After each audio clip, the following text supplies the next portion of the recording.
Hello and welcome to episode 111 of In PS We Trust, a PlayStation podcast. My name's Davey and joined with me, as always, is the fine wine himself, Mr. Philip Hoy. Sue!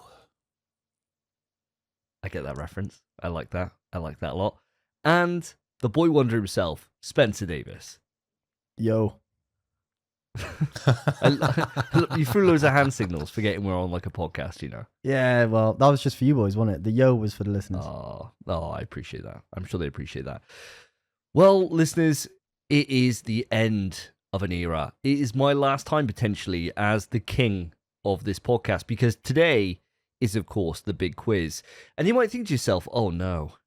I mean, it's going to be like a 6-hour episode, 3 hours of it, drunken shenanigans. Well, not quite, because we learnt from the last time, and we're splitting it out. So you may notice two different uploads that are going onto your timeline. One, which is this, the main episode, which will be a normal run of the show. And then, getting wrecked. And spoiler alert, we've already recorded parts of it. Not the full thing, mind you, so we still don't even know who wins. But because things got a bit tragic, right? They got a bit dicey. There was some sick involved from multiple people. Yeah. And it's a good time. I think that the downside this time, I think our shortcomings this time, were the fact that we preloaded on about 6 pints before starting to drink properly. And so we were all kind of half cut, even recording the first part, which would be the end of this show, which is Death Stranding topics. We're already kind of halfway gone there, let alone we start properly drinking. But I don't want to spoil it for you listeners. We got a lot to go through. And today, we have got an absolute juicer for you today. That was the wine cork popping off, letting that juice, that nice grape juice spill all over you. And the good kind, the kind that you're like at the bottom of it, you know? That kind of wine juice. I've had some bottles of wine like that. Exactly, yeah. Right. The kind where they're like, oh yeah, you should, aerate it, whatever they call it. Aerate it? Is that what you call it for red wine? Whatever, when you put it to breathe, right? Nah, the only thing you don't need is breath. So you just chuck it straight in your own gob. You don't need to breathe when you can swallow. You can shot red wine, can't you, Davey? You can, yeah. It comes out the wrong way, though, if you don't like red wine. We have an absolute stacker of a show for you today. We got the normal one of the show, where we start off with a hypothetical question to ponder over, to really get the brain firing on all cylinders. Then we're going to move into what we've been playing. Then take a saddle over to the quick news. And it actually is going to be a quick news this time. There's only 3 stories for us to discuss, and I don't think they're going to be overly long. Then we got 2 separate topics for you today on this episode. We have the Death Stranding topic, which we've already discussed, is coming up. And, of course, the Switch 2 has just been revealed. So we got a lot to talk about and unpack with that whole 1 hour and 2 minute direct that went up earlier this week. But first, let's start off with a question. And Spence, I believe you've come prepared with one today. I have, my friends. So I've fully nicked this from a different show, I think. But it's fine. There's no copyright trademark on questions. That's impossible, I'd hope. So my question for you boys... Hope. Fingers crossed. I hope I haven't checked. My question for you boys, bit of a weird one, as you know how it goes with me. So, there's a pint of piss, and this is random piss. Okay. I thought it was going to be a sensible question. I don't know why. This is sensible. Never. It's fine. It's random piss. It's like a collection of random people's piss. Like, it could be some bloke it's appeared in front of you. This piss like is you just find the urinal in like a rough pub. You often find like a half-finished pint on the side, but it's actually just piss where people have been pissing in it or whatever. No, this is more mythical, mate. This has been pulled from random people, so you don't know if the people this has come from had anything wrong with them that might be transferable. Okay. You don't know what the risk is with this pint of piss. You just know you have to drink a pint of piss. But if you drink all of it, you get 1 wish for anything that's not monetary gain. Oh. Okay. 1, do you drink the piss? 2, what's your wish? It's a doubler question. Okay. Who do you want to take this first, mate? I don't know. I think... I feel like, do either of you have any idea what wish you would even want? Yeah. Yeah, straight away. All right. Open floor then. Either of you take it. You say what you want to say. go for it, Phil. I think it's always the first kind of round now where we start getting some questions out here in terms of, and I suppose I'll throw one out there straight away. Where are we finding this thing of piss? Are we like in the woods? Is this like a mythical piss that's sitting on top of like a broken tree somewhere, where like the god rays are shining down on it, but it is still just a pint of piss? Set the scene for me. I think it's like a bootleg genie. Like you found an item and rubbed it somewhere. It might be at home, you might be about. It doesn't really matter where you are too much.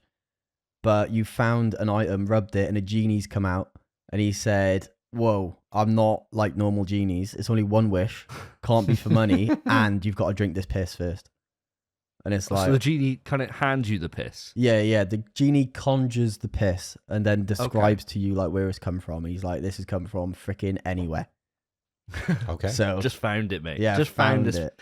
thing of piss, and I could just give you the wish, but I want to see you drink piss first. Yeah. He's the genie. He makes up the He rules. needs it. The piss needs to be consumed to give him the power to make the wish. Did Right. the lamp really need to be rubbed? In Aladdin? No. No, he was just hanging out, bro. He was just He just chilling. enjoyed a bit of action, didn't he? He did. He explodes out of that as well, doesn't he? Spence, I want to ask you.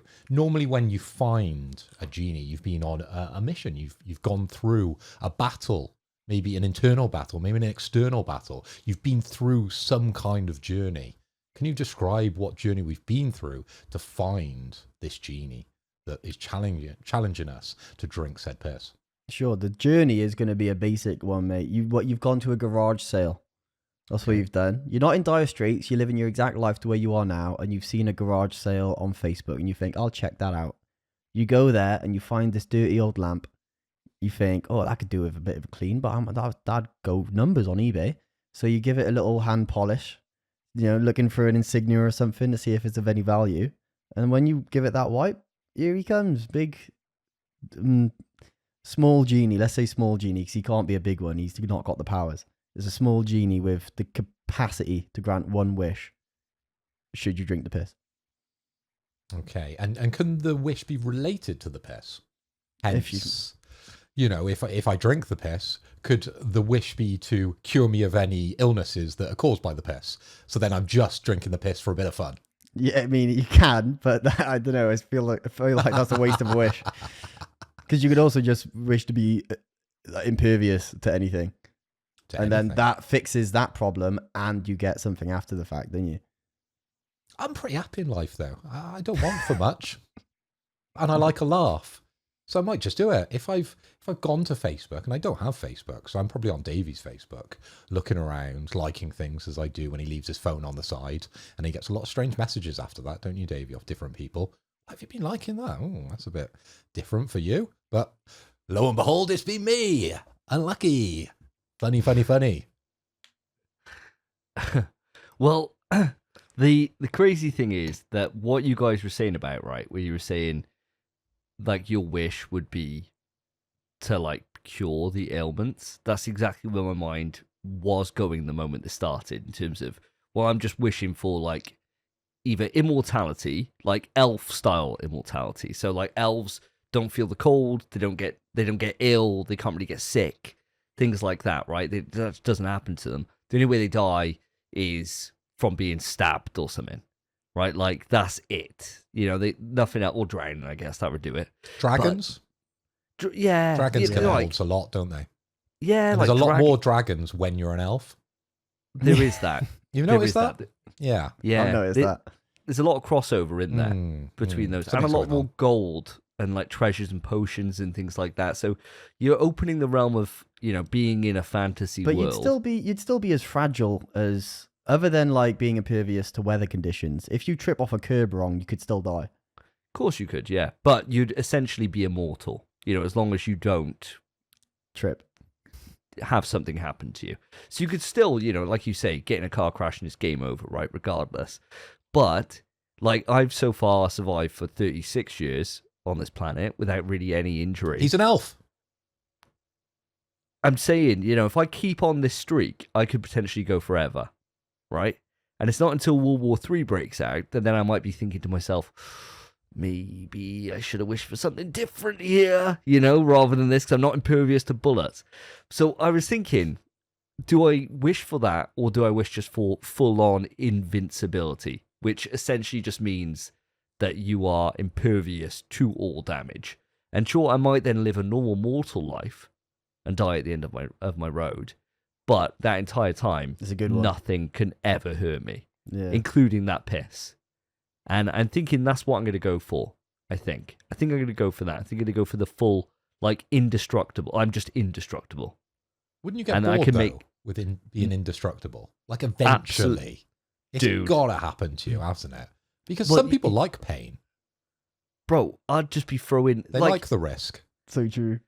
Think about how much quicker life would be, right? You're on an airplane or something, and you think, right, I want to land. I don't want to travel from the airport to here. I'm getting out of this bitch. And you just open the door, and they're like, what are you doing? And he just just land on the ground. Just get up. So oh my you're God. Fine, but you've just killed everyone on that plane. But what are they going to do about it? Put you in prison for... They'll try. They can't put me down. You're not super strong. You're just invincible. They could grab you. They could still overpower you and drag you in. And guys... Yeah, but nothing. Right? Yeah, but no pain though, bro. You're indestructible, dude. They'll hit you with a metal baton or whatever, and it just break, and they'll be like, "Oh God," and he'd be like, "I've been holding back," and they'll be like, "Oh my God, I believe it. We just tased him with everything we have, and nothing's working. We chucked in those tear gas grenades. He just started smoking them, dude, from the boys. No one's, and and they pull out the guns and they're all bouncing off you. They're not going to try it, are they? No one's going to be like, well, hopefully he's not super strong." I wouldn't be thinking that. I'd be thinking, I'm staying fucking away from this guy. Let's go a couple of steps back, right? So you open up the door and you're like, I'm going to jump because I'm impervious to pain. And you look out and think, fuck, that's a long way down. Being impervious to pain doesn't cure you of being afraid of heights. That's true. And doesn't make you fearless, does it? Because you've still got to make that jump. I kind of think it would make me fearless. But you'd have to build up to the fact, wouldn't you? You wouldn't take that as your first opportunity to try out your powers. Because said genie might come out and be like, Davey, you're impervious to pain. Great, I'm going to jump out of the plane straight away. You wouldn't do that, would you? You'd start small. And start to build up and build up and build up. But would you take that step? Maybe you're impervious to a point. So we're going to put a metric figure to it. You're pervious up to the 99%, but as soon as you hit that 100, boom, that's the point it knocks you over the top. And goodbye, Davey. Maybe the genie, he's already made you drink piss. Maybe he just wants to see you jump out of a plane. Potentially. I suppose that's the risk. That's the risk you take, right? Until, everyone thinks they're a big man in DC comics until they step up to Soups, right? Everyone thinks they can fucking do it and talk the talk, and then Soups comes over and fucking fodders them, right? So there is that potential that somebody else could have wished for, oh, I want Superman's powers, which is probably the thing I should have wished for instead of just invulnerability. And yeah, it is what it is. But I'm willing to take that chance. In fact, I think the first thing I'd do is I'd be like, look, lads, which planet do you want me to go to? And they'd be like, I don't know, do you want to go and explore Pluto? Be like, yeah, all right. And just hang on. Just fucking hang on a rocket ship, man. And just takes me there. Don't need to worry about air or food or any of that stuff. I'm invulnerable. So you just go. And you're doing it for science. Imagine the money you make. And they'd be like, yeah, we'll come back to get you in. Or actually, we can't ever get you. And you'd be like, yes, all right. I'll just float through the vacuum of space the rest of my life. This is cool. And you build up speed eventually, right? Imagine just landing on a planet from space, dude. Everyone be like, oh my God, is that Superman? That we don't know about because we're on a different world. The possibilities are endless for vulnerability. Never get bored. Is that what you're going with? So you're drinking the piss? Yeah, oh yeah. Oh, mate, I neck the piss, yeah. If it was a cup of shit, then I don't think a wish is worth it. A cup of shit would be hard. Cup of shit in a small spoon. Oh, maybe terrible. That would be awful. And cup of piss, you can get that down, can't you? And you know what happened to those two girls? They did very well monetary, so they didn't need to make a wish. They just ate the shit and earned a shit ton of money. Yeah, that's true. I wonder what happened to them. I was. We got them on the show next week, haven't we?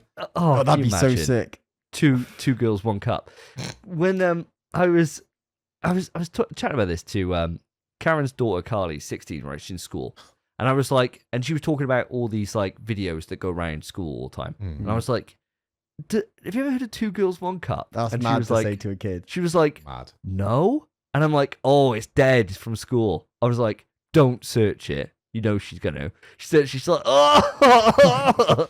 So you're just restarting it back into the school. They're reintegrating it now. Yeah, like, but you don't want to be the one that does that. You'd rather it Too just late. get its way Who in. told you about this video? Oh, my mum's new boyfriend. My mum's boyfriend. Yeah, but at least it's not like as if I just went down for breakfast one day and I was like, hey, watch this. There's 2 girls. Yeah. Well, he's left his phone on the side unlocked, and she's like, "What's this?" No, it came up naturally, right? So I got an out there. I got an out. Naturally. Yeah, it did. It wasn't like as if I wasn't sitting there thinking like, God, I haven't talked about this for years. I can't wait. You're just there twiddling your thumbs, a little bit awkward. Oh, what should I talk about? Have you seen 2 Girls, 1 Cup? That would be diabolical. But I think I've taken this far enough. What about yourself, Mr. Hoy? What are you doing? Are you drinking the piss? Well, as I said, because we spent some time sort of delving into your power fantasies, again going down the superhero route. But I think I just do it for a laugh.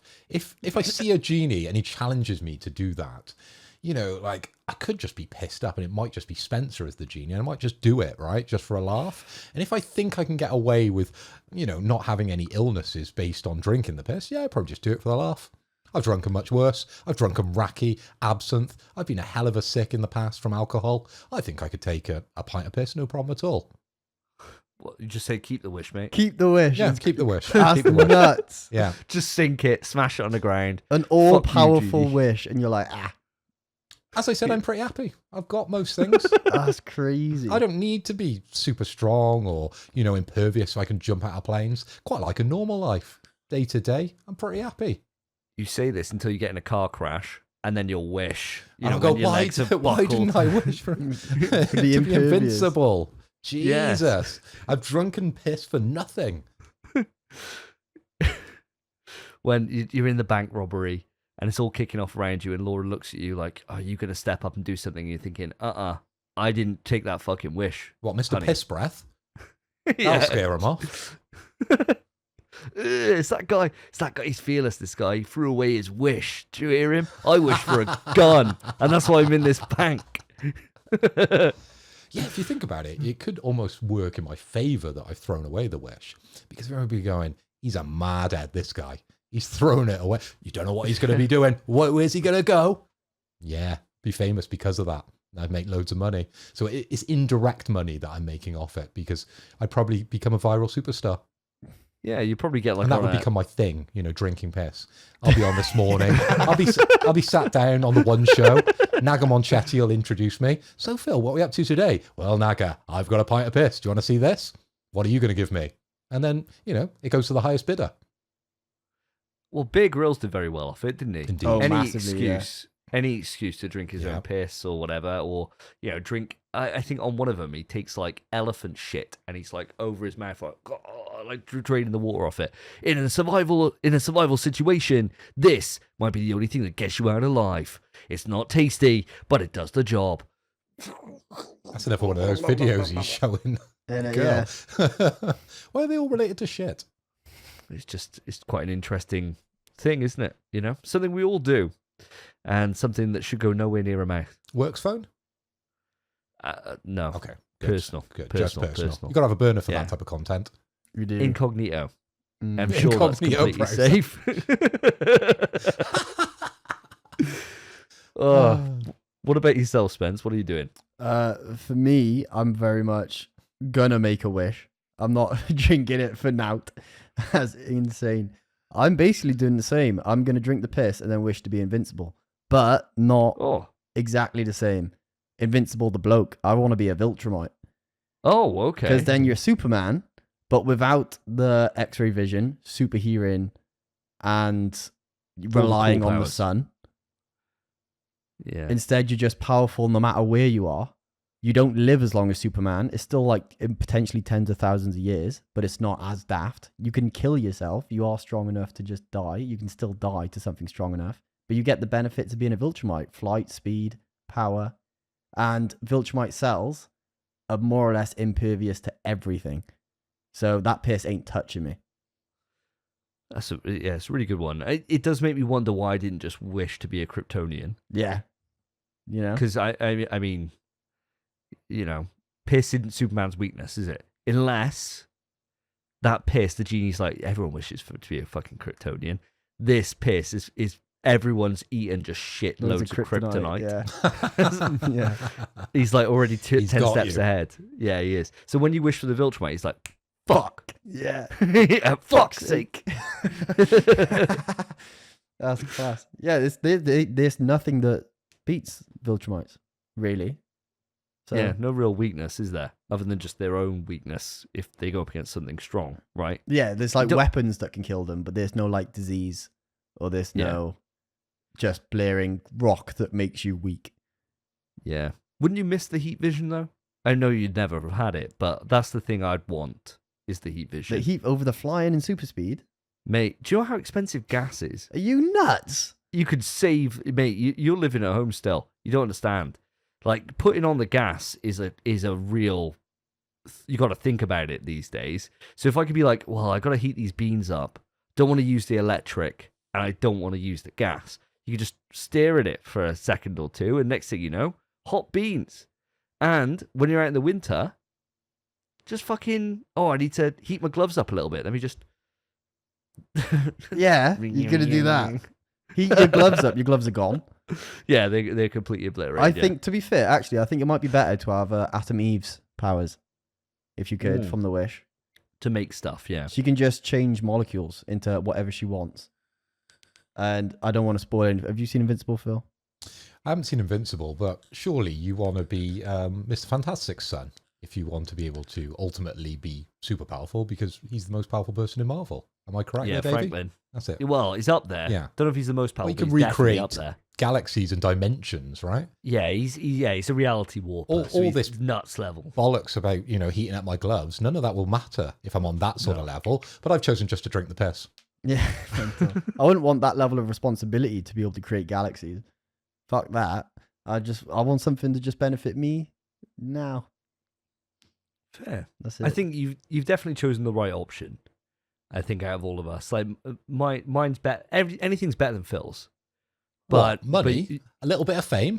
You've just drank piss, mate. You just drank piss. You just drunk piss and then got on Hello Magazine. There's quite a few people who've drunk piss, mate. You've been out in Newport. Happens on a regular occasion. All those people drinking fucking Carlin. Eh? Piss water, Bud Light, right? Oh, yeah. Well, there you go. I enjoyed that one, Spence. That was a good one. I think next time it'll be the same question, but a cup of poo. Oh, no. see what happens. Cup of poo and a small spoon. I wouldn't be eating that one. No. And on that note, let's move it on to what we've been playing. This time on NPS We Trust, what have the boys been playing? So, guys, it's been 2 weeks since the last podcast episode. Well, actually, for you guys, it's been like 6 weeks. So welcome back to the show. I probably should have made this clear earlier. After my one-man tirade earlier, and I want to say, audience, thank you ever so much for everyone that wrote in. A load of people reached out to me and said, yeah, they really enjoyed it. So thank you very so much. I do really appreciate that. But it's nice to be a full trio again, even if it is probably just for 1 week, because obviously, Phil, you're going on holiday on your honeymoon. So I think it is a bit of a cop-out. I don't know if you agree with this, Spence. I think it's a bit of a cop-out that he's not taking his full recording gear and recording from Japan. Don't you think so? Absolutely as well. The bandwidth over in Japan's phenomenal. It'd be so easy. It's no excuse, really, is it? You know, it's only going to weigh about, like, I don't know, 10 kilo or whatever. So, that's fine. Look, just tell Laura to leave all her shoes at home. She'll buy them while she's over there, isn't she? But you've got to take your mic and all your setup, don't you? That would be an absolute nightmare. I took quite a lot of gear last time I went to Orlando, and I regretted it because the gear that I took wasn't as good as the gear that I use now, and I sounded terrible. So it was a lot of effort for kind of a mediocre kind of participation of the show, but hopefully can upgrade some of the tech ready for next time I go to Florida. But boys, it's a honeymoon. You've got no chance. I'm going to be doing one thing and one thing only in those evenings, and it's not podcasting. Oh, yay. Hey, yeah, he's jacking it. It's playing on my Steam Deck. Devious dog. A dirty dog. Well, Got the hound in him. Well, with that, I want to know what you guys have been up to. And I'm going to start with yourself, Mr. Hoy, if you don't mind, because you haven't been on for a bit of time. What have you been playing? Well, Davey, I've been away, and I haven't been playing a hell of a lot because I've been over in Vegas. So the only things I have been playing is Gamblers. And I didn't really do a full review on the Gambler, but I can give you some idea of the Gamblers I was playing if that's somewhat interesting on a PlayStation podcast. I mean, you could do love. it. Is it better or worse than loot boxes? I mean, it became quite predictable the more I played these games because I didn't feel like there was a lot of variation in the games I was playing. They seemed quite similar. It seemed to be quite a big showy front to the Gamblers, but once you got into the nuts and bolts, they seemed quite similar as you moved around the casino. But the one I sort of seemed to resonate with, the one I resonated the most with and played the most when I was over there was a gambler which surrounded the idea of collecting diamonds, and there was 3 different versions of diamonds, and if you collected enough diamonds in a certain area of the gambler, you would progress to a sort of special area of the gambler and be able to play a bonus stage. And there was quite a cute little character that kept popping up, and he was a mummy. And I did particularly well. I think one time I won around $260 on a single turn of the hand. So, yeah. And as a rating, because we give a rating on everything, don't we, guys? Cool. I think that would be my sort of 7 out of 10 because I didn't come away up. I actually continued to gamble. So probably it was quite a good gambler because I stayed on there. But guys, when you're out in Vegas and you're gambling, you get to drink for free. So artificially boosted because I got free alcohol. And there's not many games on the PlayStation where you get free alcohol for playing. So that's why it's quite a high score for the particular game I was playing out in Las Vegas. Hell yeah. Did he get bonus points? Because did the mummy resemble a muumuu? A little bit, you know, Yeah. he'd come along and he'd be quite cute with it, and he would sort of crawl over the screen and hit coins, and then that would sort of boost the amount of winnings you were doing, and it got quite addictive towards the end. And I was in somewhat of a purple patch while I was waiting for my taxi, and while you're in Vegas, you get like a membership card, and the more you play, the more you win, and they kind of want to keep you there, so they keep giving you extras, right? They keep giving you a free 5, free 10, and by the end of it, I had a free $50 and a free t-shirt. I probably should have wore it for the podcast. Wow. Yeah, so it was quite entertaining in that way, really. We got to go, I've still got, boys. We got to go. Yeah, one Evo. Yeah, we just got to do it at some point, and we just got to put up or shut up. I think maybe for my next stag, for my next marriage, whenever that is. What's that, second or third? Second. Okay. Yeah, hopefully the last. If it's anything like my uncle, he's like 7 weddings in, and we think he's just addicted to weddings, to be honest. He just loves a stag, mate. Just loves it. Loves a stag. Loves it. Certainly ain't my dad's speeches, that's for damn sure. So it's got to be something else. Maybe it is the stag. But there you go. I'd love to go and experience it, mate. And I definitely want to see that free t-shirt. Next time I'm on the show, I'll wear my Treasure Island Players Club t-shirt. Hell yeah. That's cool, man. That is cool. Well, Spence, I don't know about yourself, but for me, I've just been playing nothing but Street Fighter. Just absolutely shitloads of Street Fighter. Nothing really to talk about too much. I'm still on my master grind. I'm in Diamond 5, so I'm right on the precipice now. Just got to get through this rank, and then finally the grind is over, and I'm a master. And then I think it's going to kind of kill my want to keep grinding and playing the game. Yeah. I think it's like getting a platinum or something. You think, oh, I've done it now.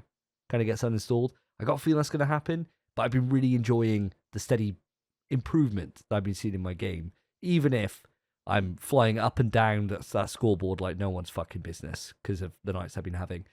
But you and me, Spence, did have one night together playing a certain little dutty, a little game that we finished off. And that is, of course, Suicide Squad Kill the Justice League. So we couldn't wait any longer for Mr. Hoy to join us, and we decided to see the rest of it through. Give me your full thoughts now that we've wrapped the game. We've seen credits. Yeah. That's a good point to make. This game, do I call it a game? It should have been a film. It never should have been made into a game. as a film, it's such a good idea, and it would have been such a fun film because the game starts really, really strong in terms of the characters, their personalities, and the way they kind of meld together into the Suicide Squad and the way it all works. And the world of it is actually quite sick. Then you have to play the game, and you're miserable. And it's basically just a race to get to the next checkpoint, next cutscene, and that is it. And then there's just one point in the game, about halfway, maybe halfway through, a bit further, where you can just tell they stopped caring. And it's bad. This game started so strong. I was like, why does everyone hate this? This is great. And it ends and you think, fuck me, that was the worst experience I've had. It must be one of the most lukewarm, disappointing endings to a video game I have ever had to sit through. And I'm pretty confident you share that opinion. Dude, honestly, I think it's the worst ending I've ever experienced in my entire life. I honestly think it is, from any form of media. From anything. Like, you think of, like, even some of the worst endings of, like, movies or books or anything like that, comic book runs, whatever it is. This just cooks it. You basically, I'm going to spoil the fuck out of this. I don't give a fuck. I don't give a shit. I'm saving you time, audience. You should be fucking thankful. Basically, this game peaks, like, it's cinematic at the time when Wonder Woman and Superman are fighting. Yeah. Not going to spoil that. That's immense. Like, that's actually so good. And just before that, you had a moment where, like, King Shark gets a special power from something, which is really, really cool. All that's great, right? You get to the end, you go to fight Brainiac, and it basically puts you in kind of like a rift. So you got to do all this bollocks to collect these shards so you can open this rift to go in. It's supposed to be like this ultra hard kind of other world that you're going into, like, and you kind of teleport in, and you've got 3 objectives to do, and you've got 40 minutes to do it, and then if you do that, then you get a chance to fight Brainiac. And so it's like 2 a.m, we're like, right, we're right at the end of this. Let's just see how quickly we can blast through these 3 objectives. Did them in no time, because they were exactly the same as all the rest of the missions throughout the rest of the game. So we either defend this point, follow around a van, or destroy points. That's it. That's all it is, right? And so we did those 3, fought Brainiac, and all it was a copy-paste of the first boss in the game. It was just, he had Flash's powers, copy-paste, exactly the same, no difference whatsoever. And then we're like, right, okay. And then it hard transitions from that, to then you're carrying in, like, to oh, it's over, and Brainiac's on the ground. You got him like a little shrink thing, and he just dies from asphyxiation. And then gets popped out, and they go, oh, we got 27 more Brainiacs to kill, because they're featuring all around the multiverse. And then just credits. And that's it. And so then the whole point would be, if we continue playing, we just go and rerun that mission like 18 more times, or whatever, how many it is. I think it's like 13, I think. It was 13 Brainiacs. So we'd have to run it 13 more times. For each Brainiac to just be a copy of a boss we've already beaten. Yeah. And then, because we didn't want to do that, and I couldn't believe the credits ended, because that was where the original game ended. Like, before they've had all this time since in, post-development for being open world, a live service game. That was it. So credits just start going. And we were like, what? Like, that's it? Now, flash forward, pardon the Justice League pun there, using the Flash. Flash forward to now, and they've wrapped up all development, everything's done, right? So I didn't want to sit through that fight 18 more times, or 13 times, whatever the fuck it is. So we went onto YouTube and watched the new final ending they've put in. And it's not even animated. It's like, you know, like when you beat Street Fighter 4 and you get gallery images with text. Yeah. It's that, bro. About the fact that they were all clones, all the Justice League, all along. And well done, you saved them. That's the twist. Oh yeah, apparently everything you've done, fucking pointless. And now the Suicide Squad are free somehow. They disarmed their bombs somehow.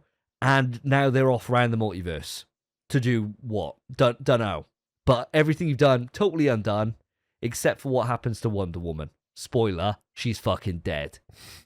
And that's it. It's like brilliant.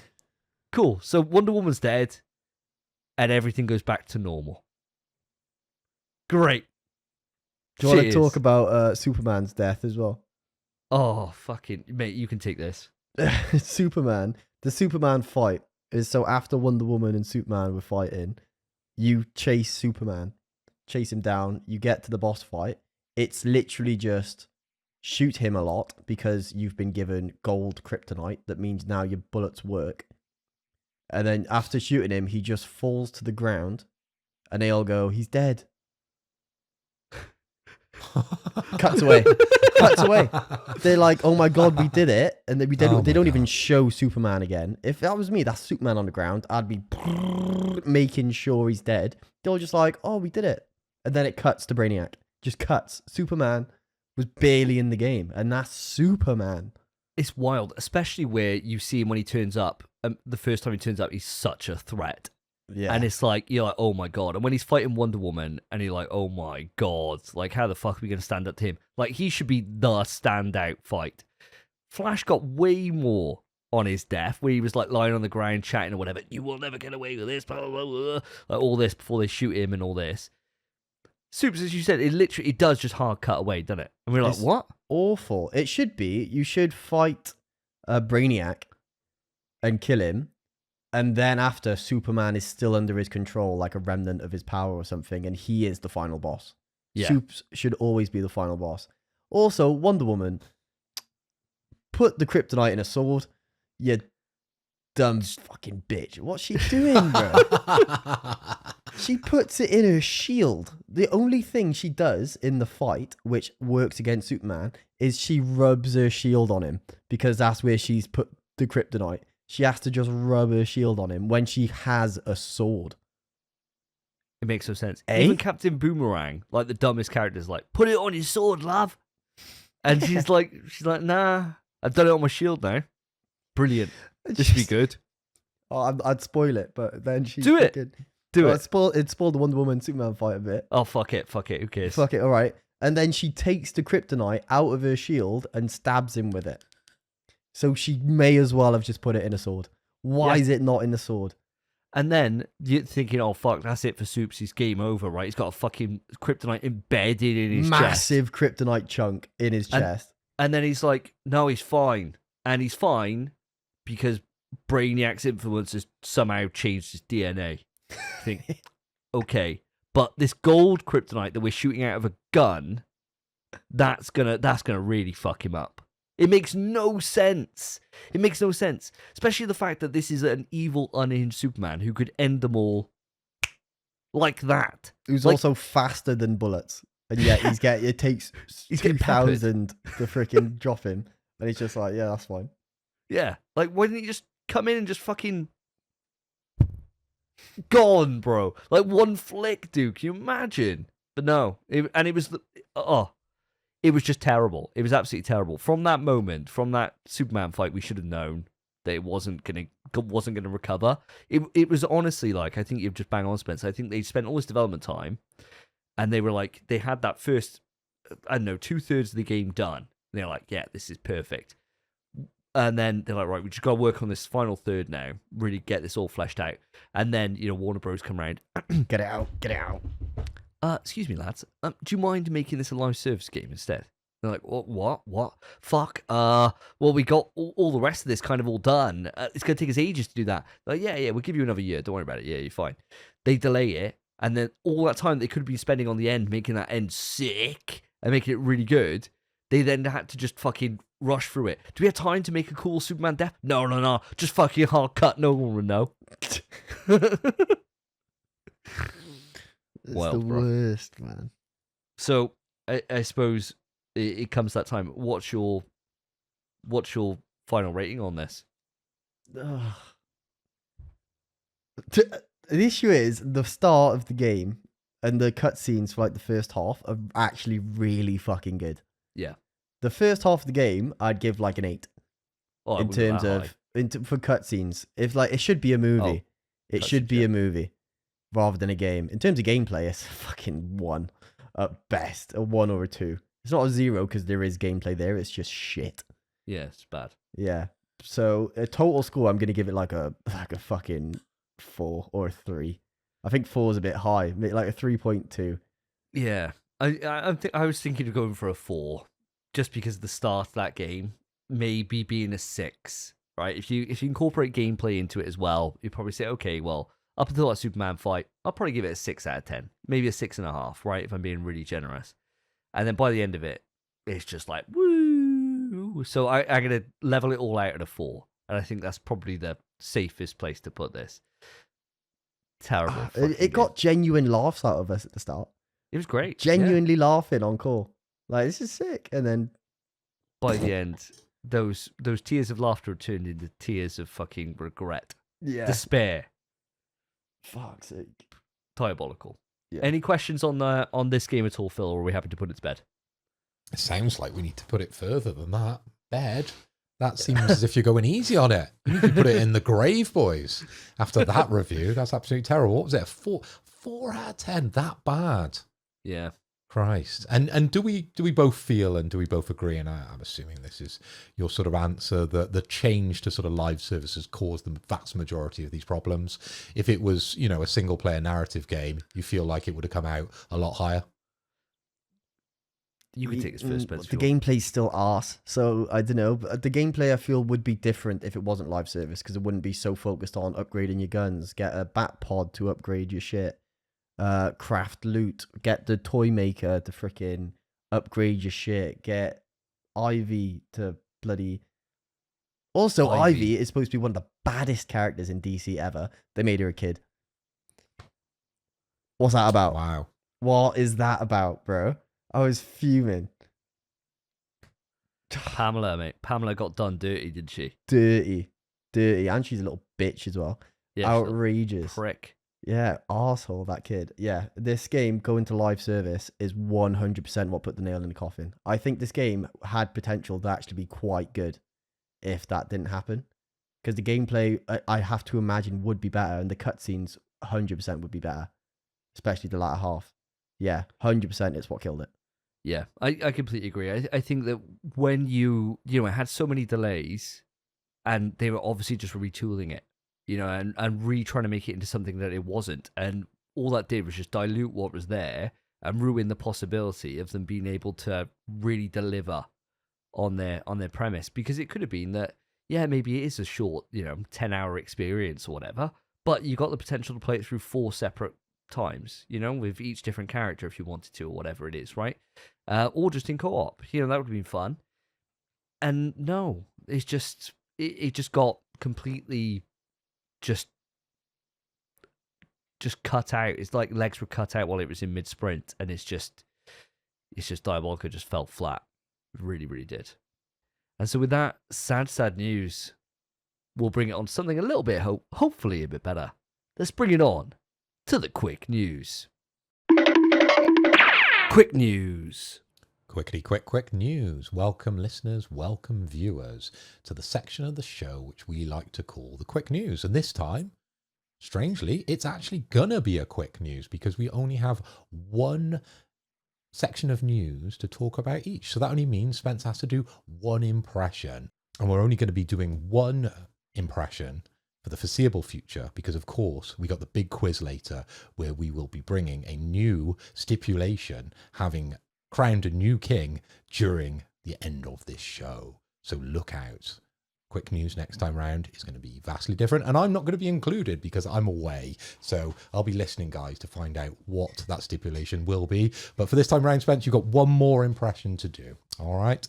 And this time round, we're going to be doing Pokemon impressions. But I don't want the Pokemon from the TV show. I want to go back to the Game Boy. I want those sort of croaky noises to go along with said Pokemon. Okay? And I'm going to let Davey pick a Pokemon, but the Pokemon I want you to pick is the Pokemon that relates the most to Spencer. Oh, look at this. Oh, I've never thought of you like a Pokemon. Like a Pokemon. What Pokemon am I? Yeah, I've never thought about that. I mean, the one I wanted you to do, I don't think this relates to you, but hey, maybe you got them, is Krabby.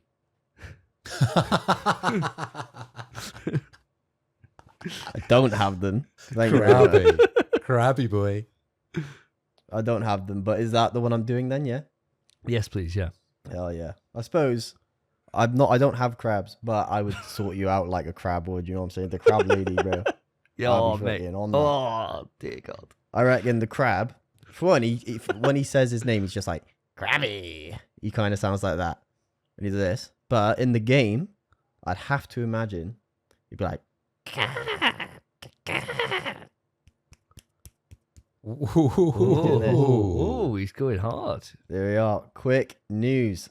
So, listeners, lads, as always, and probably again for the foreseeable future, I am bringing you your PlayStation Plus monthly games. And these are the monthly games for April. They will be going live on April 1st. The games are as follows. Or they already are live, I suppose. So, the first game, much to Davey's dismay, is RoboCop Rogue City for the PS5. The second game for PS5 and PS4 is the Texas Chainsaw Massacre. And the third game, only for PS4, is Digimon Story Cyber Sleuth Hacker's Memory. What a dog shit title for a game, rivaled only by Death Stranding 2 on the beach. So, lads, what do we think about these games? Obviously, someone already owns one of these games and he's just bought it, so I'll go to him last. Phil, what do you think of these 3 games? Well, Spence, I'm glad you asked. And of course, I've done my research on these 3 games. I've looked at the Metacritic scores and I'll reel them off. So RoboCop Rogue City, that had 72% for the PS5 version. We've got the Texas Chainsaw Massacre, and again, that's a 72 for the PS4/PS5. And then Digimon, that is actually the highest rating game out of all 3. That had 73 for the version on the PS4. Wow, what a close... So you would not predict that. You wouldn't have said the Digimon one, looking at it, would have been the highest rated one, but it actually is. Apparently that's the best game, and that's probably the one that I won't actually play. I think I'll probably end up playing RoboCop Rogue City, because that seems quite interesting. It's a 2023 game, first-person shooter, and I think Davey's going to be particularly interested about this game, and probably the reason you bought it is because Peter Weller, he reprised his role within this game. So little reference there from the original RoboCop. Texas Chainsaw Massacre, of course, that one is a sort of survival horror game, but I think it's a multiplayer game, so that struck me as something we could play definitely on a Thursday night. Now you boys have got away from that bollocks with Kill the Justice League, we could play some Texas Chainsaw Massacre. So I think we should play both of the 72% on that list. So relatively good, but nothing there that I'm like, telling Laura I'm not going on the honeymoon for and staying home to play. I think I can wait a couple of weeks to be able to play these games. That's fair, mate. That's fair. Davey, how about yourself?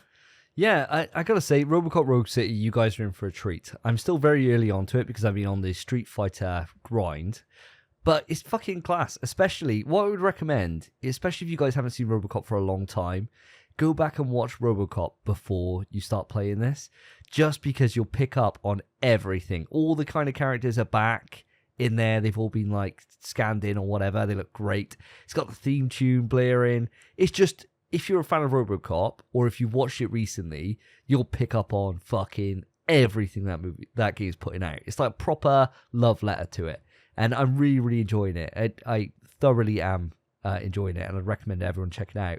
The Texas Chainsaw Massacre, though, when this came out, it had a big hill to climb because Dead by Daylight was obviously, as it still is, just absolutely cooking with content all the time. And there was a host of different kind of Dead by Daylight kind of clones, like this one is, all putting a different spin on it. So there was like the Friday the 13th game, which has since been closed down and shut, and Texas Chainsaw Massacre. And Texas Chainsaw Massacre does it a little bit different, because I was following this quite a lot when it was first coming out, because of how much I enjoyed Dead by Daylight. In this, you play as the family.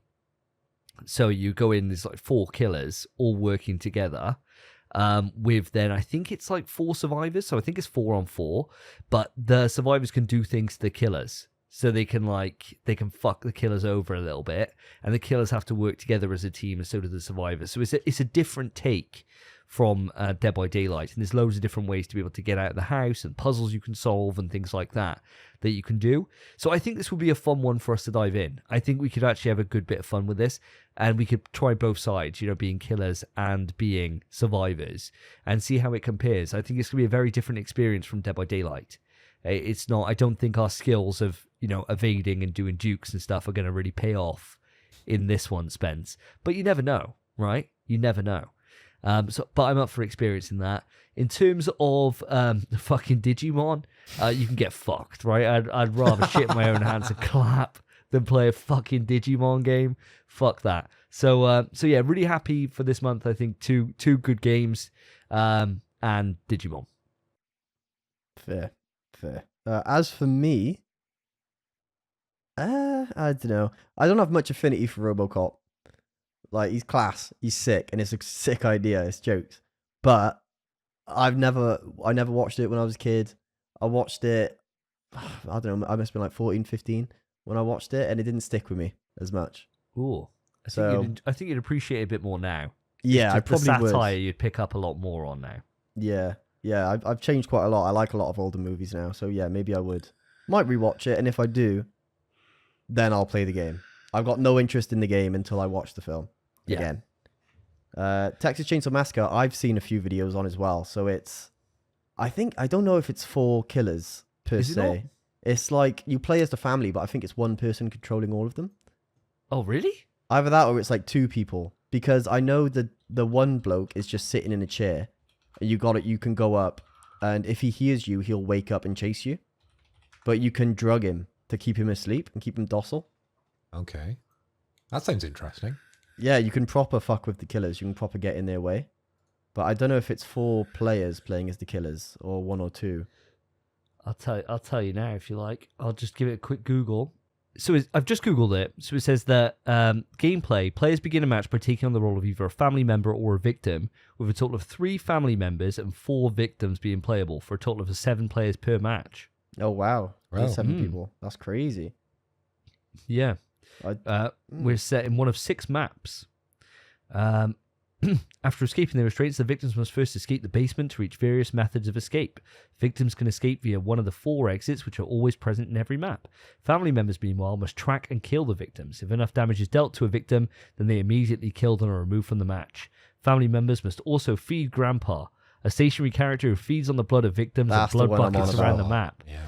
After he is awoken by enough noise being made by victims, he will occasionally shriek, revealing the outlines of any victim who is moving to all family members. A match complete when all victims either escape or are killed. Ooh. Okay, so it's 3v4 with one kind of non-playable killer as well. That could be fun. I'm down for that for a Thursday night. I think it'd be a lot of fun. And just something new in it. I'm not sure if it'd be something we'd stick with, but I'm down to give it a try. Digimon can eat my ass. Digimon ain't getting touched. Not a chance. That ain't Pokemon. That can sort off. I actually used to really like Digimon as a kid, but I got beef with Digimon, so it's not a chance. You got pubes and you never look back. No, I think I've told the story on the podcast before, but I put a bid. I was only a stupid kid. I put a bid on for a Digimon toy for £11. I didn't put the full stop, so I bid £1,100 on a Digimon toy. Oh, no way. Yeah, as a kid. Shit. Every parent's worst nightmare. And obviously I won the bid. And the sellers were probably like, oh, get it. I'll take that. God. And my mum and dad were just arguing over eBay with the sellers, saying, oh, my son put the bid. They were like, oh, we'll sell it to you for cheaper. And it was like, oh yeah, like what, 700 quid? And they were still trying to do it, and we ended up, I can't remember how it resolved, but we didn't get the toy. So it definitely, the money didn't go. Thank God. So you got away with it. Yeah, and I've just I've had a sour taste in my mouth for Digimon ever since. So I used to really love Digimon. I used to really love it, and now it's like, fuck Digimon, bro. It's hardly Digimon's fault, but sure, I can understand why. It's not Digimon's fault at all. No, it's not Digimon's fault at all. But it's just, whenever I think about memories. Digimon, I think about that, and I'm always like, fuck's sake. My older sister mocking me, being like, "You're never gonna get pocket money ever again." I was like, "Fuck." But yeah, Digimon's getting fucked. I don't want to go near it. I don't want to see it. I'm not gonna look at the monthly games as long as that's on there, because it'll make me feel sad. So that's not happening. RoboCop in Texas, though, maybe. I think all in all, I think it's actually quite a strong month, quite a consistent month. All three of them, 72, 72, 73. What are the chances of that? It's outrageous. How do you guys rate this month? Do you think it's good? I think I'm going to go for a 7 out of 10. Seeing as they're all 7 out of 10s.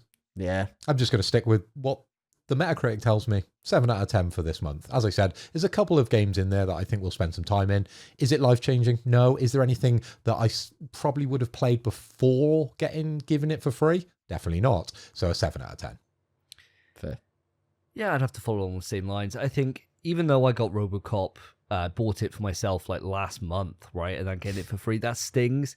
But ultimately, it's just the way it is, right? Like years ago, I would have been fucking fuming. These days, it was like £8 of PlayStation Stars points I lost. It's not the end of the world. I'll live, right? It's absolutely fine. I think it's just a fine month. It's just average. You know, it's not a great month. It's not a stinker, though. There's 2 games in here I want to check out of the 3. So it's not bad. That's fair. I think for me, I'll give it a 6 out of 10.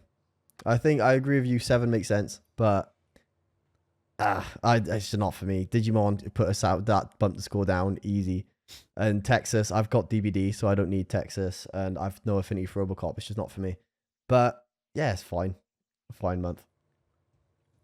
All right, moving on. So coming round, who wants it? Who wants it next? Either or. Either or. Who do you want to pick a Pokemon for? Ooh, so true.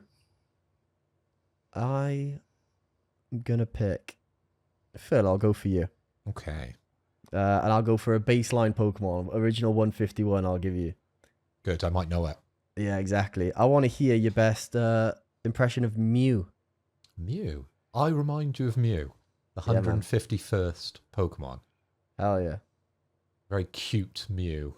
You're So I remind you of a cute Mew with my beard and my longish hair that I'm saving for the hairdresser tomorrow so I can look good on my honeymoon.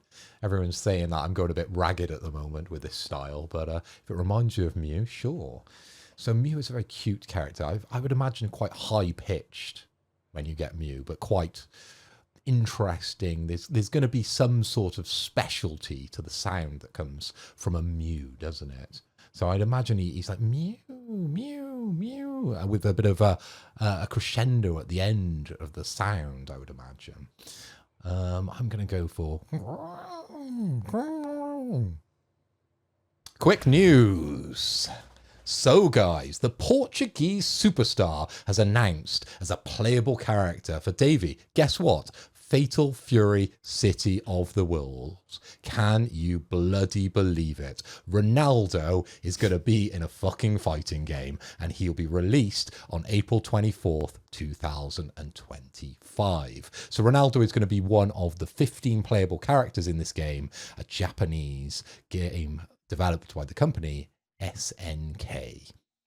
Ronaldo, City of the Wolves. Can you believe it? Spence, I'm going to come over to you first because I know you're a football fan. You know who Ronaldo is and you like fighting games. Surely this is a perfect mix for you. Yeah. Yeah. I mean, I just think it's mental, isn't it?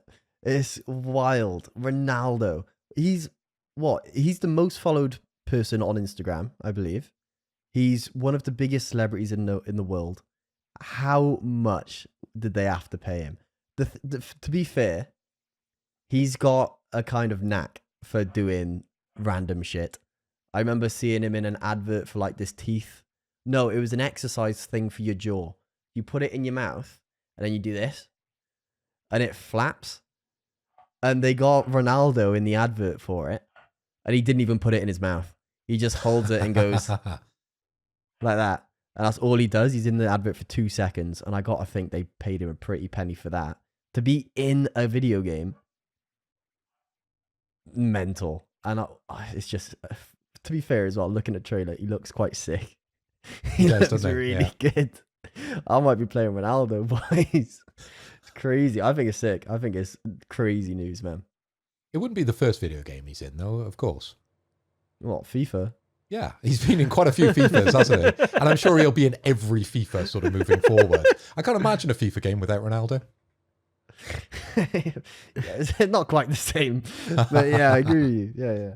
But yeah, for him to sort of cross genres into the fighting game world is somewhat confusing. But from my understanding, hopefully having Ronaldo connected, and I'm assuming this is the reason why he's there, is to bring a couple more eyes to the franchise. Ultimately, will people play him? Probably. He's probably going to be super overpowered, because I know from playing League of Legends, as soon as something's on TV, something's on Arcane, those characters become super overpowered, and they're characters the developers want you to play. They don't want it to look bad on Ronaldo, do they? So he's going to be the best character to play. Davey, I know you already play City of the Wolves. Are you going to be picking up Ronaldo? I definitely, I'm definitely going to try him, dude. When I saw the trailer, I thought, oh my God, he looks obnoxious. Like the shit he was pulling off with that fucking ball. I was thinking this is going to be such a nightmare to deal with, where he's like lobbing. So you're like worried about a cross up from the ball before he then comes in behind it with a slide. Thinking, what? Like the blocking this fucking ball is going to be a nightmare. The balls are high as well, and the slides are low. It's going to be forward and back, and top and bottom. It'd be nuts. He's almost like the perfect archetype for a fighting games character, isn't he? Because he's got that projectile, and he's a kid, like he's used to using his feet. He's going to be great. Yeah, he's gonna be nuts. And the thing about it is, he reminds me of, and this is such a thing that isn't even like a big deal in this game, but it used to piss me off. In Street Fighter Third Strike, fighting Sean, where he like throws basketballs, dude. Fuck that. Fuck that. That used to do my head in. Just the curve of it would just like fuck a jump. So now you're just constantly worried. City of the Wolves has 3 different types of jump. Right? 3 different types. Jumping is very much a thing to do in this game, right? It's like a huge part of offense, especially cross-up stuff like that. If you've got a projectile that goes in the air, oh God, it's going to make it so fucking tricky. And the thing I love the most about this is that they didn't use his real voice. They obviously couldn't afford that. So they got like a voice actor for it. So it just looks it's weird. Like you're expecting this like, you know, Spanish accent or a Portuguese accent, and out comes this just like, I'm so hyped up. It's like, what the fuck? It's like proper breaking the third wall. But I loved it. I absolutely loved this announcement. When I saw it, I thought, this is fucking genius. Like, what a great idea to bring someone in. What a great idea. We need more of it in fighting games, don't we? We need Messi in Street Fighter. We need Mo Salah in Tekken. This is just the first wave of football stars breaking, you know, out of the genre of just FIFA games and joining us now on our missions into the beyond. Death Stranding, who could we have? The crazy thing about it is, I remember when Smash, when everyone was being revealed for Ultimate, and people were making memes about it being like, you know, footballers and things like that. There's a chance. There is a chance. Like you were saying, Phil, Ronaldo has been in probably more video game entries than the more fucking Mario's been in. Like, you think he's been... How long has he been playing football for? I don't know, 20 years? 15 years? Something like that? And he's going to be in all the spin-off football games as well. Yeah, PES you know, as well. Like the street games as well. Yeah, so and the PES games. So however long his career is, say it's been 20 years, right? Then there's been every single year there's a new FIFA game. And you've got every single time there's a cup, so a Euro or a World Cup, there's a new game that's put out, plus all the streets and everything. He probably has. Bro, plus PES, plus Football Manager. He's up there in terms of... Fatal Fury City Wolves. Yeah. Dude, this guy's got more video game credits than any of the Fatal Fury cast. And that's wild, because Terry and Maya have been in fucking everything. And he's been in more, which is nuts to think about, isn't it?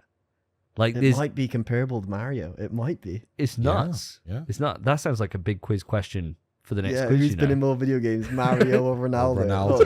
Oh, he's achieved quite a lot in his 40 years, hasn't he? Yeah. He's not done bad, mate. He's not done bad. Put my 36 to fucking shame is what he's done.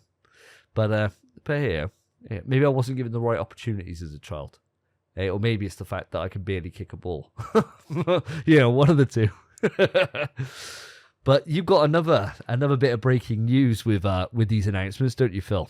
When it comes to Fatal Fury. Yes, and we've got another character joining forces with Ronaldo in Fatal Fury, and you'll have to forgive my pronunciation because I'm not the best with this one, but it's Salvador Ganacci.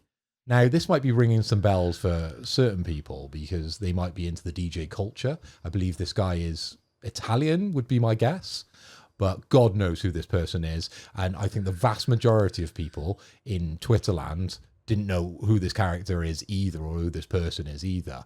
Most people know Ronaldo. He's the most famous person in the world. And then they go to Salvador Ganacci as the second release.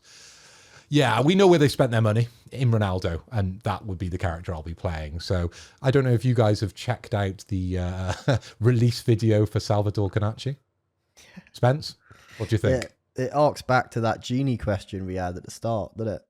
Of you just rub some in, genie pops out, and it's like, what can you really do? What is this about, man? You're bang on, mate. The budget was spent on Ronaldo, 100%. The thing is, right? Looking at that trailer of Salvatore Ganacci, bro's quite built. He's like stacked up. He belongs in a fighting game. Yeah, it might be quite sick, but like, what's his moveset gonna be? And he's from Bosnia/Sweden. He's not Italian. Apparently. I've just Googled him live on the show. Live Googling. He's a Bosnian Swedish DJ, a recorder and producer. His performances at Tomorrowland in 2018 and 2019 became viral. And now he's in a fucking video game with Ronaldo. Well, it was his dream since he was a kid, to be fair. He did say that in the trailer. That was his one wish. If he drank the piss. He drank the piss. That's Maybe why he's in this game. Yeah. He drank the piss. He did it. Oh my God, it's all solved. Yeah, brilliant. Yeah, great. I hope he has an attack where he spits the piss at you. That'd be wild. I think it's just throwing out like music notes and discs and decks and stuff, I think, mate. But, piss, maybe. Who knows? There's a lot of it in nightclubs. Yeah, loads. Yeah, why not? I think for me, when I saw this, it was the complete opposite reaction from Ronaldo. Yeah. In terms of it's the same trick done twice, but it's now getting it. Instead of it being like a gimmick, which is, oh my God, this is surprising, this is cool. It's now for this being the next DLC character. Bearing in mind, we already know that Ken and Chun-Li are coming in from Street Fighter. They're now running out of classic characters that people actually want from the franchise itself, being replaced with a fucking random DJ from Bosnia.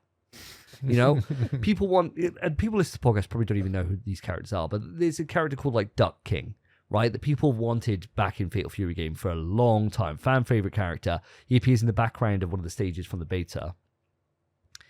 And people wanting him, and they want like all these other characters, which I don't know from Fatal Fury. I'm not a huge Fatal Fury guy.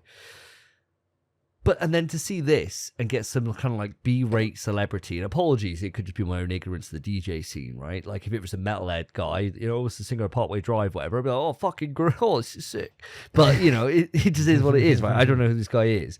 But I feel like doing the same trick again kind of dilutes it, kind of takes away from what was there with Ronaldo, and it becomes a little bit offensive. And I can see why there's been quite a bit of backlash on this. From everything I've seen, I haven't seen anyone hyped. People being like, what the fuck is this? And now where's this character? So I think this has had the opposite approach. And I think they've taken it too far now and they need to just dial it fucking back. And they should have just left it a one celebrity appearance. Because otherwise it starts taking away from what is a cool surprise little random crossover that you never expect. Can you imagine the amount of times his name has been Googled recently? Oh, loads. Yeah, like loads. Ronaldo. No one's Googling Ronaldo going, who the fuck is Ronaldo? Ronaldo. Oh, the guy from football. Yeah, I know who he is. And then people have put Salvador Ganacci, or however you pronounce his name. And even now, I don't know who he is. It's going to take some deep searching on Wikipedia to actually fully understand why this person is famous. To be fair, I've got his Spotify up so I can see his listeners, like how his listens on his songs. Go on then.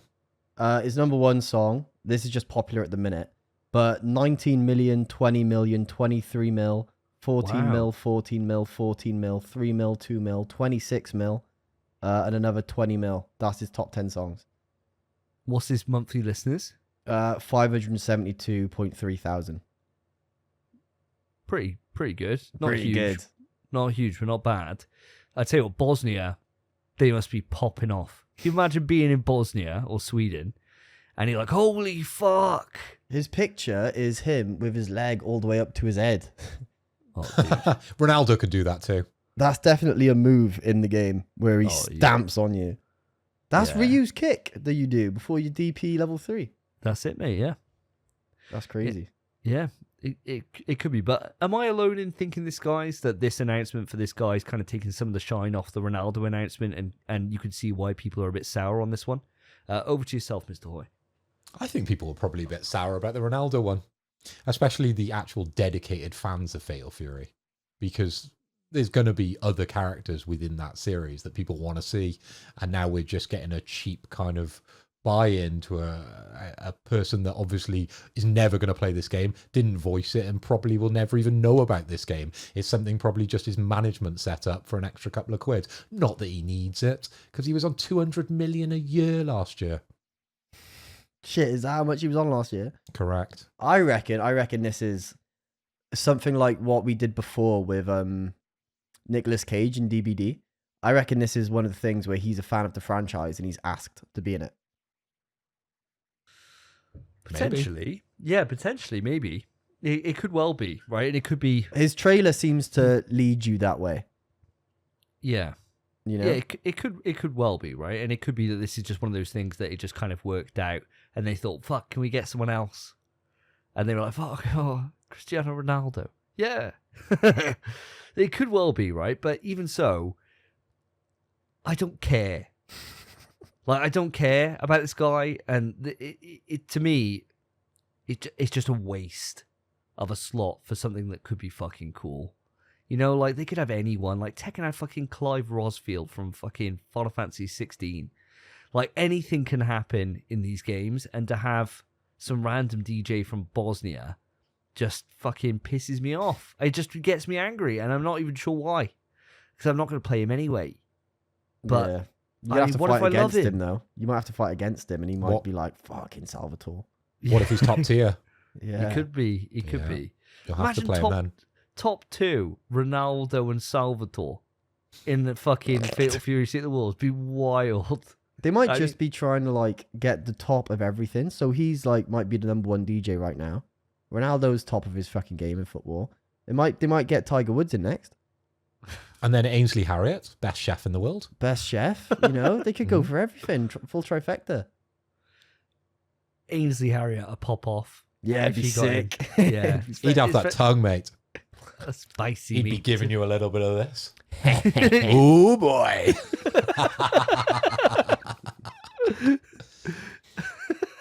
Sick.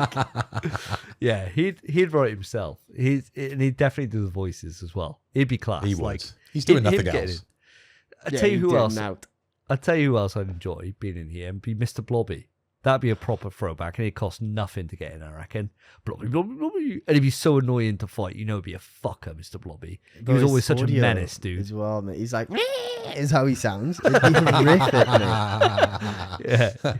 He's been around so long, he's probably owned by the public as well, so he wouldn't have to pay any rights. Yeah. Yeah. They'll probably have a Mr. Blobby horror film out soon, like they got all those, like, Winnie the Pooh, Blood and Honey movies and shit. So it's a matter of time. Mr. Blobby already is a horror film, man. He is. Hate that bloke. Oh, dear. Well, should we move it onto myself for the final piece of quick news? Okie doke. I'm going to have to pick a Pokemon for you. Don't know who I remind you of. What kind of Pokemon? Who do you remind me of? Who's that Pokemon? Yeah. Davey's going like, please, Machamp, please, Machamp, please, Machamp. Machamp? Oh, no, he's a bitch, man. Give him Machop. Give him the little one. Little Machop. Magikarp, bro. Yeah. Magikarp would suck, man. Give him Muck. Oh fuck. So insulting. Go for Muck. Muck. All right. It's the most insulting one out of the 150. It is, yeah. So we know what Muck sounds like in the anime, as we're all doing anime kind of impressions. It's just like Muck, like that. But in terms of the game, when I'm thinking back to like Pokemon Blue, they weren't like proper sounds. They were like just all electronic random noises was how they were back in the day. So like with you guys doing Mew, I think it was like missing no is what it was, because it wasn't even in the game. So it was just like it was just fucked. It was random. So I think Muck's something like, and that's actually what they sound like at the time. So that is what it is. Quick news. We got some Last of Us news, or potentially Last of Us news. So, Bill Buchan, who is a known leaker, he predicts the PlayStation monthly games pretty much every single month, and he's pretty accurate in terms of his leaks. He's got a better rating than Jeff Grubb. Let's put it that way.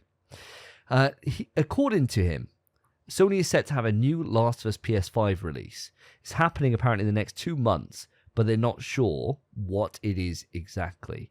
Now, the rumors are going wild for this, but the one that seems to be the most, the kind of lowest hanging fruit, the one that's definitely coming up the most, is that it's a bundle of The Last of Us 1 and 2 together into a single collection.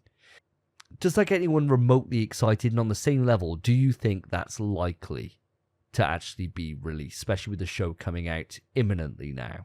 Spence, as a Last of Us guy on the show, what do you reckon? I pray it's not a bundle. I pray. Because for one, just anything new from Last of Us, I'd adore. Because it's Last of Us. Like, but a bundle. People already weren't happy that they remade 1 again. And then remastered 2.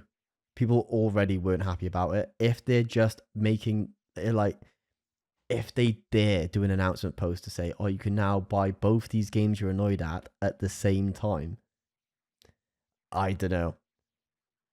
It's not, a bundle isn't something that needs to exist. And if I'm not wrong, that 120 USD is more than it costs to buy both of them separate. So, yeah, what's the point there? That's true. That is true. I did leave that out. That apparently the package will cost $119.99 USD. I reckon that's a load of bollocks. There's no chance it's going to cost $120. If it does, it's insane. It either, if it is a bundle, it'd have to be jam packed with new features. Have to have like, they'd have to put everything you wanted from Last of Us 2 and Last of Us 1 in order for it to cost that much. They'd have to, and then some. They'd have to put a lot more. They'd have to rework the world and just change the way the games function. No chance. I'll leave out, I think, what I think it is for the minute. I'll let you guys discuss, but it better fucking not be a bundle. I'd be livid. Okay, all right. Well, I'll circle back to you in a moment then. What do you reckon, Mr. Hoy? Well, I think it's hugely likely that it's going to be the bundle. I really just believe this on face value. But Spencer does bring up a good point around the pricing. But then I think this is Naughty Dog, right? And they haven't been shy about charging quite a lot for the remakes and the remasters of the games. The price always seems to get bumped up, and then it slowly, goes through the cycle of the PlayStation games where it starts to lower and lower and lower, and then we get a remake and it boosts back up the top end of the price bracket. But yeah, 120 USD, which is roughly around £100 for a bundle of 2 games which you've already bought multiple times. It feels like a slap in the face. It really does. And especially if they're going to include something that is only included within this bundle for that £100 or $120, that's an even bigger slap in the face. So I really hope it's not that, but it definitely is that. Yeah, I completely agree with you, Phil. I think that it definitely is. I agree with it too. I think it is real that it'd be a bundle of Last of Us 1 and 2. I think it makes sense. I think, like, if you're somebody who's been watching the show and, say, for example, like my dad, right? Like, he's enjoying the show, loves it. And I think, do you know what? PS5's coming down in price. I'm going to get him one for Christmas. And here we go. Here's 2 of the best games of all time. And it's a nice little bundle. Like, loads of franchises done in the past. Metal Gear Solid obviously has loads of famous bundles. God of War have done several bundles in the past, including on the PS3. There was like a whole series, the whole series kind of in one big bundle. The whole point of doing a bundle, though, is to be cheaper, like considerably cheaper. So that 120 USD just does not make sense to me in any way, shape, or form. Like, I just don't get it. Like, what is that? Like $10 off? What's the fucking point? You might as well literally just if they had both out for like $90 or what in pounds, like I don't know, £70, right, for both, or £80 at a stretch for both. Okay, that's like that's a good bargain then at that point. That's not bad, seeing as each one's retailing for like 40, 50. I think that there's an argument there. But for 120, it's like such a the market's going to be so small to want to buy that it doesn't even seem there's any point in putting it into production. I just don't get what the value is. What if it comes in a special edition steelbook case? Now, we all love a steelbook, right? And it is a step towards a collector's edition, but there's obviously been quite a lot of collector's editions with Last of Us games. And there's a lot of kind of controversy about collector's editions not including steelbooks. So what if this is your opportunity to own the one and only steelbook that has both games, and it's a beautiful steelbook? Would you pay that £20 extra to be able to own this and own them all together at the highest quality level you can possibly think of? Well, I think that's a different thing then, though, isn't it? It's like, instead of it then, you're changing the demographic at that point. You're changing it from being the people who haven't played the games before and they're going in for the first time to being that, let's get everyone that's already played it and let's entice them back in with something that is very limited, right? And there's an argument then for that. And I can see that. Like, I'd buy it frame one, bro. Yeah, yeah, I can see it working. Spencer has his wallet off halfway through my introduction then. Yeah, bro. You said steelbook. I was like, Yeah, and it comes with like a cool poster in there and all different like, paraphernalia, a little patch and shit like that, right? I can see that being a thing as well. Like, I can see that reality. I think that reality makes more sense to me. And it being a more limited thing, like not hoping to sell, like millions of copies of the bundle because it's there as like a collector's piece to do like some kind of celebration or something. Like, I kind of get that. I do. I can see a point for that. I don't know if I'd buy it. I don't know. It depends. Have you seen the steelbook? Yeah. Yeah. J-Rod's doing the steelbook. Oh yeah, I'll buy it. I'll buy it in a fucking heartbeat, bro. What do you reckon about that, Spence? Does that kind of change your opinion on this a little bit? I don't know, man.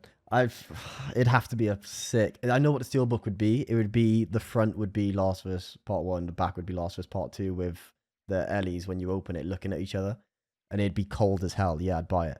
Yeah, obviously I'd buy it. It'd be sick. I hope that's not what it is as well, though, because I would have to buy it, and ultimately all I would be gaining is a steelbook. That is it. I'd be spending 120 quid on a box. And I guarantee you open it and there's a code inside. Not even a disc. Oh, that would be a piss take if they put a code in it. Right. You're basically just buying the steelbook with games you already own. Yeah. But digital games that you already own. Yeah, it'd be freaking... that would, yeah. Yeah. It would be horrible. It'd be horrific. I think that if this is a physical thing, there probably will be a steelbook. I think it is a bundle of both games. And I reckon they've not put everything to waste when they were trying to make Factions 2, and they've put it in to remake Factions 1 from the first Last of Us. And I reckon that'd go in. I reckon they'd just upgrade the textures and implement some stuff that they figured out on Factions 2 and just push out Factions 1. I reckon it'd be no effort. What? And then what would happen then for the people that already own the existing games? They'd just get that on a patch added in. Digital upgrade, probably, mate. Fuck me. They're just going to try and make some money. It's either that or a patch, yeah, if you're already on the game. But I'd imagine fucking £10 upgrade. Do you know what? Either that or Factions itself would sell solo as well, and that'd be like 30 quid or 40 quid, I don't know. I reckon if it are the two options, I think the one that's more likely is it being kind of like the special edition one, where you got like maybe it's like 4 discs where it's the game, a doco behind it. The game, a doco. The docos are already in the games. Yeah, but the it's nice to have it on a separate like DVD disc though. You could have DVDs for it, couldn't you? Yeah. Or you could have the show. Maybe it's a partnership where they have the show included with the game. I thought that as well, but I don't know. Because when I opened up my Last of Us 2, my Last of Us 2 special edition that I've got for PS4, the other day when I was downloading and redeeming the key for the PS5 version. 2 discs. That's 2 discs. This one's installer, one's a play disc, innit? Yeah, and I was thinking, oh, well, that'd be nice. That was a nice little doco disc in there. Like, that would at least make it feel a little bit more special, and like, maybe a little note in there from Neil Druckmann or something. Something like that. Like make it like really, we're fucking gonna milk the fuck out of you. I get what you mean, but if you put that disc into your PS5, the option to watch the doco is right there. It's in the game itself. So I feel like that's such a waste. Yeah, but that's the point of this. Senseless, needless waste. Extra packaging on it, because why the fuck not? You're paying 120 quid for, 10-year-old games. Have fun. Good games, though. Great games. Yeah, good fun games, mind. Well, there you go. Well, audience, I would love to know what you think about this. Write into the email, pswetrust@gmail.com, or hit us up on any of the socials, which are all included in the links of the show. Go check them out. Let me know. What would you prefer? Would you pay 120 quid for a special edition version of The Last of Us Part 1 and 2 bundled together? Or do you think it's a cheaper, slightly, bundle? Let me know. Phil, how are we doing this? Is there scores this time? Or, because obviously these shots aren't being taken into the quick news, but are they counting towards the next set of big quizzes? I was actually just going to say we're all winners on this show, and we're going to start fresh on the next show. I think that's a nice way to move into the future of our show after we crown the king later. Oh, that is a lovely, lovely start, isn't it? That is a lovely start. Oh, love that. Well, on that lovely, peaceful note, we're going to move it on to our first topic of today, which is the Switch 2. Stop! Topic time! We have another juice-filled fucking topic, lads. Obviously, soon we'll be talking about Death Stranding 2. But before then, first, we've got something else to talk about. This is a massive one. The Nintendo Switch 2 was revealed a little while ago. Now we have a lot more information following the Nintendo Direct the other day. Have you both seen this Direct, I assume? Certainly have. Yeah, certainly have. Hell yeah, hell yeah. Well, I just watched it today, so I thought, of course, we'll talk about what was shown during the Direct and the specs of the system itself. And are we going to get it or not? So first of all, let's talk about the Nintendo Switch 2 itself. So we know the Nintendo Switch on handheld has a 120Hz screen with variable refresh rate, HDR, and a 1080p display. And it is also larger than the last Nintendo Switch. So it has a 7.9-inch display. However, not an OLED like the newest models of the original Switch, which is a bit strange. In docked mode, there's 2 modes you can choose to play at. So you can play at 4K 60fps or 1440p 120fps, which no one is going to use. Because what you ain't playing Call of Duty on this bitch. What the fuck? We also know about battery life's increased, stuff like that. It's got much more storage, 8 times that of the original Switch. It's got 256GB internal with support for more storage. There's controller changes, so there's a new Pro-Con. There's the Joy-Con 2, they're calling it, which has a mouse feature. You can use it like a mouse for some fucking reason, which I'm sure we'll go a bit more in depth on when we talk about the games and how the games will feature that kind of additional feature for the handsets. We also know that now there's more social features in the Switch itself. You're able to literally go on Discord. It is just Discord. Anyone who says it isn't is lying. It's a blatant rip-off of Discord, except the screen share is 10fps. Brilliant. Thank you, Nintendo.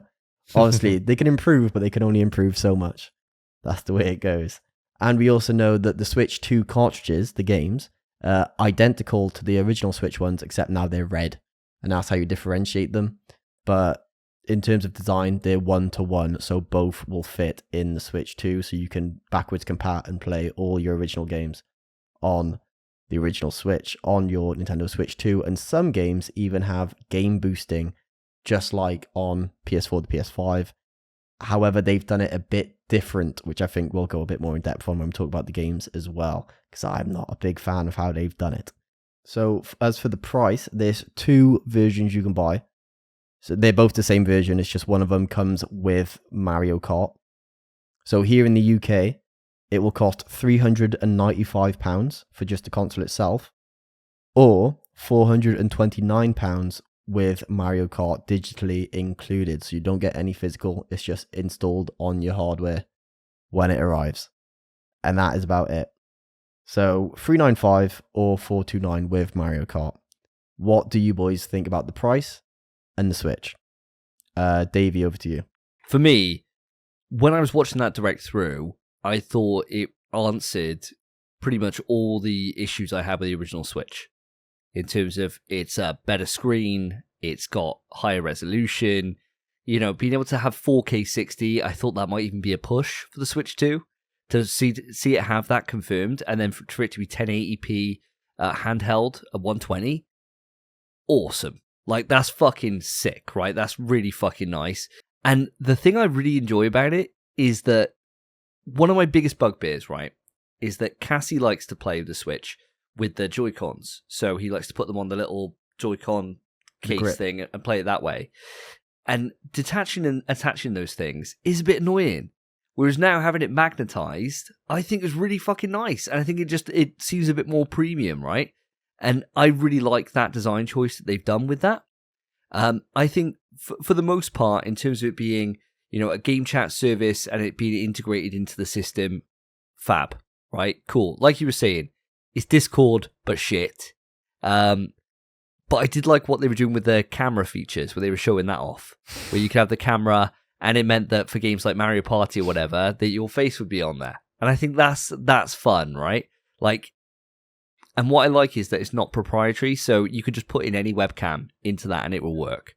And I think that's fucking cool, right? So for us who've got like decent cameras, got decent webcams, it's an option that if we were playing a game and we wanted to be able to see each other, God forbid, I don't know why we'd want to, but say you did want to, then it's an affordable solution for anyone, right? And I think that's quite cool, because most people these days have webcams knocking about.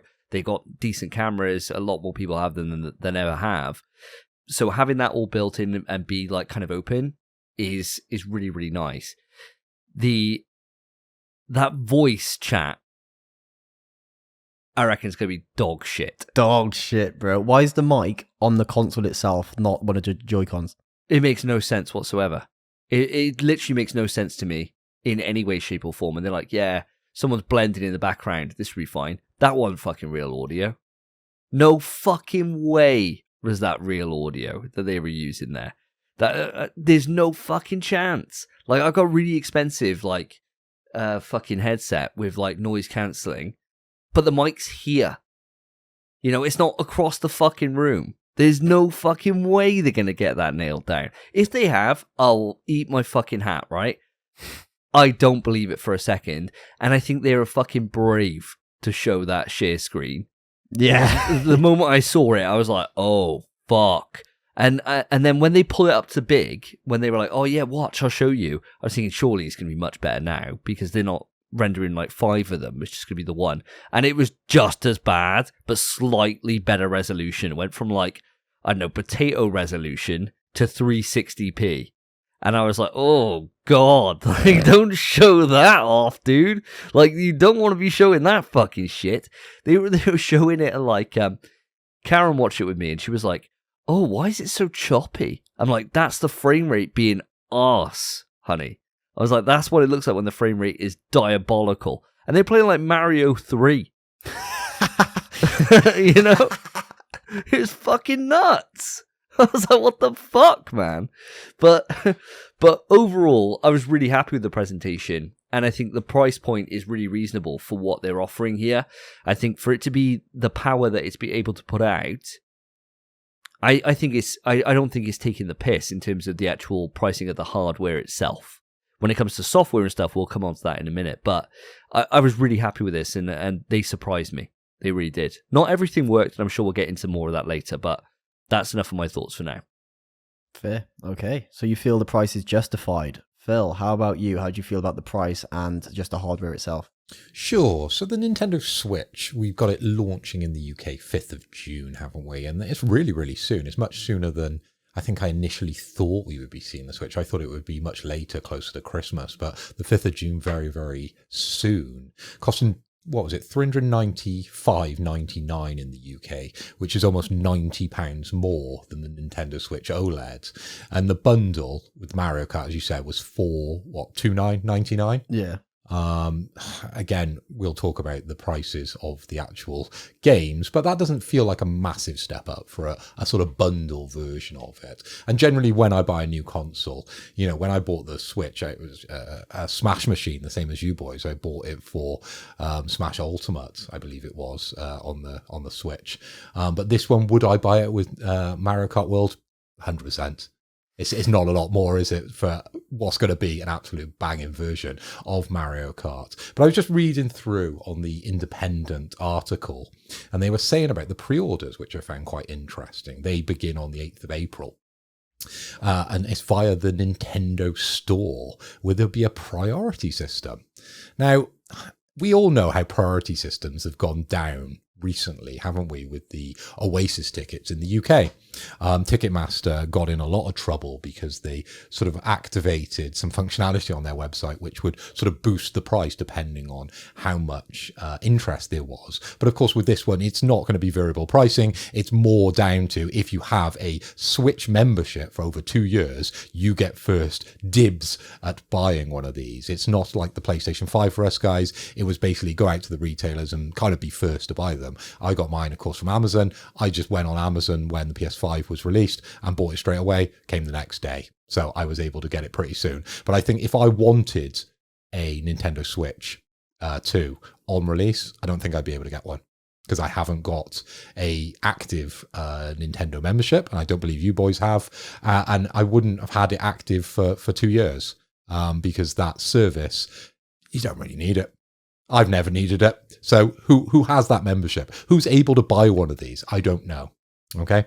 The accessories were very interesting. Again, these seem to be creeping up on the pricing. You know, a Pro controller for what, £75 roughly in the UK?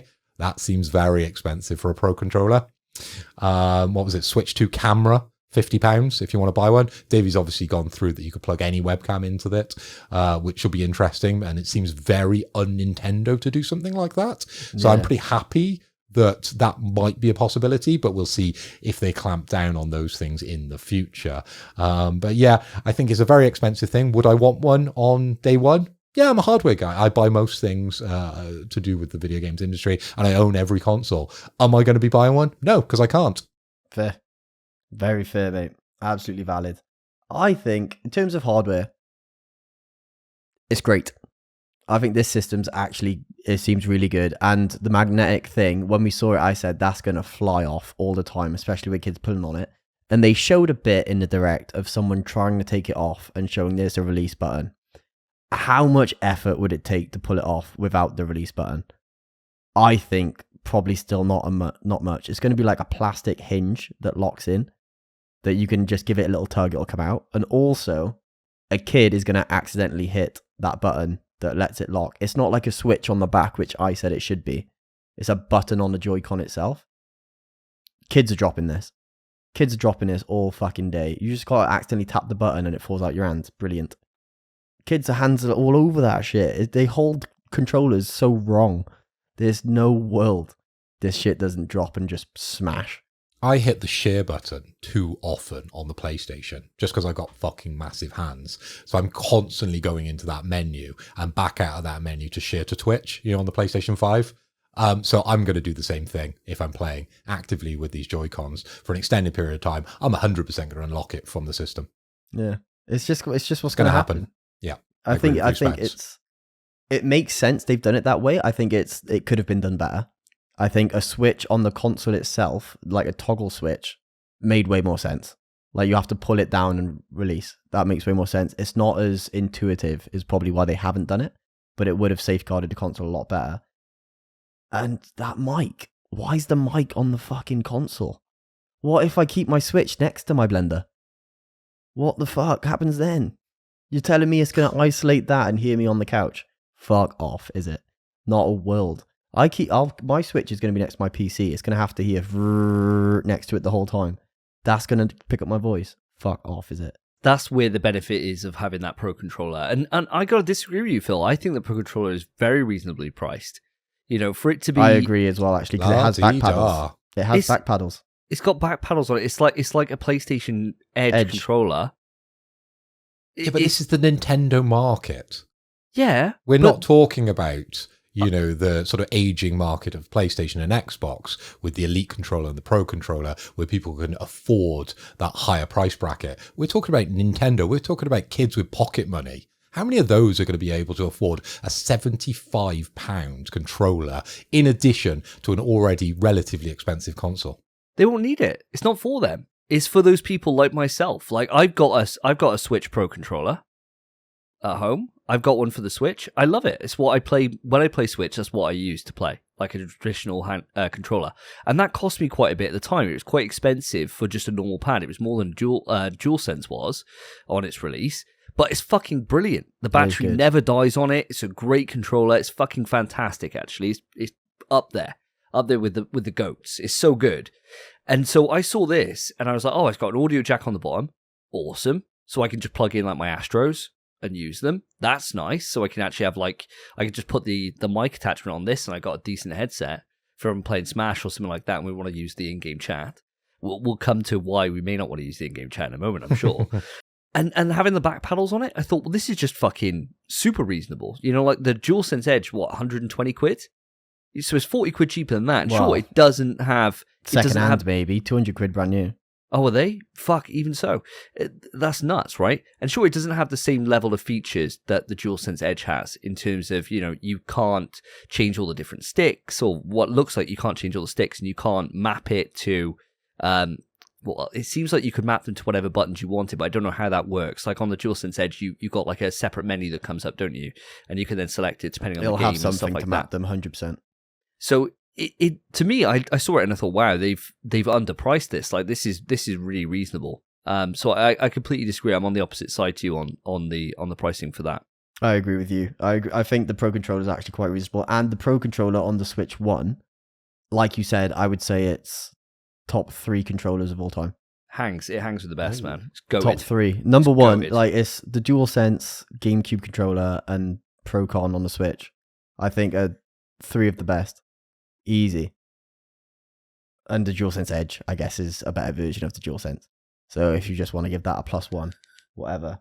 But as for the price of the console itself, for me, again, I think reasonably priced. 400 quid for a system that can play Elden Ring on the go.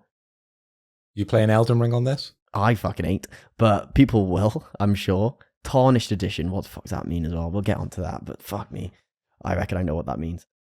I think for everything they've shown, the quality of life they've added, and just the functionality of it itself, the amount you can do with it, they finally added a second USB port so you can actually charge it in tabletop mode, which was a massive gripe for people for years on the Switch, and they released new models and never implemented it.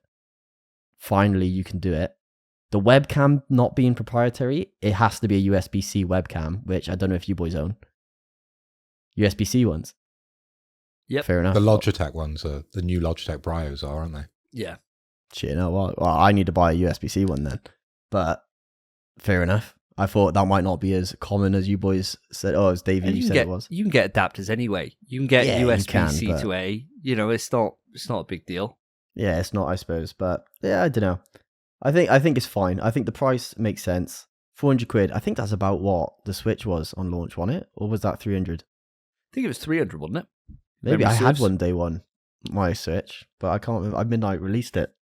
Oh, see, no, I didn't. I got mine same time as Phil, so Smash Ultimate time. I shouldn't have midnight launched it, mate. I didn't touch it for months.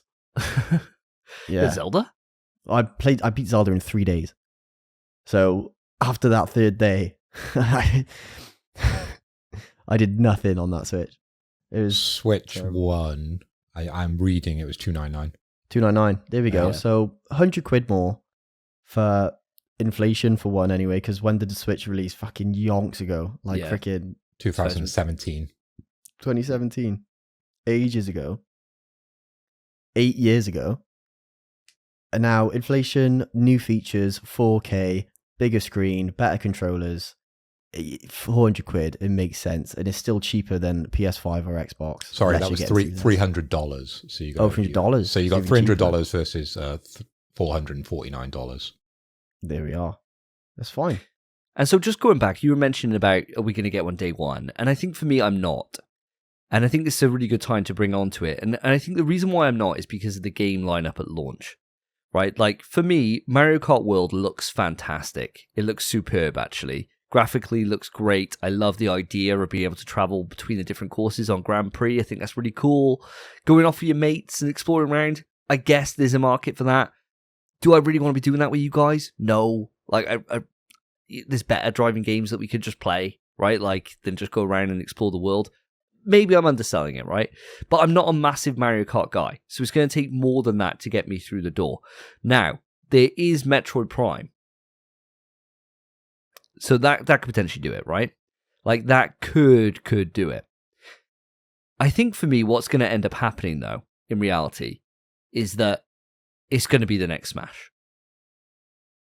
And that's when I do it. It's what I did for the Switch, and I didn't regret it because I was able to buy the console and pick up on eBay a ton of games that were like some of the heavy hitters, and borrow games from yourself, Spence. I think I borrowed Zelda from you, and just experience those treasures. And I think that's enough for me. So I think it's gonna be one of those things that I'm gonna be keeping a close eye on it. And maybe if Metroid Prime is the game that we all hope it will be, maybe I think, oh, do you know what? Maybe I might as well upgrade, or I'll get one for Cassie for Christmas and birthday or something like that, and then I'll just, have it for Cassie. Yeah, and I'll have a go on it, right? Like, maybe that's the thing. But for me, the games that were announced here, I think there was some really good games, and of course we'll dig into these a little bit if there's any standouts for each of us. But it's just not enough for a day one for me right now, especially when I've got the PlayStation, and this will be a secondary console to my PlayStation 5. But I don't know if you're kind of on the same lines or not, Phil. Well, is it going to be a secondary console? I believe the power that this thing is packing and the price bracket that it's featuring in, it's very much now becoming a competitor to an Xbox or a PlayStation 5. But I think we'll get into that chat a little later, because I know we've got a question which sort of hints at the future and the sort of standing of this sort of console. But the games that would have really excited me, I think, would have been games like Command & Conquer. We've now got a mouse on our Switch. Imagine they brought back some sort of RTS games on the Switch. Is this the new console that you can play competitive StarCraft on with your mouse? The possibilities are endless. Put a mouse on a console. Oh my God, remember how popular the mouse was on the original PlayStation and the wealth of games you had open to you during that time? Makes my fucking eye twitch, dude.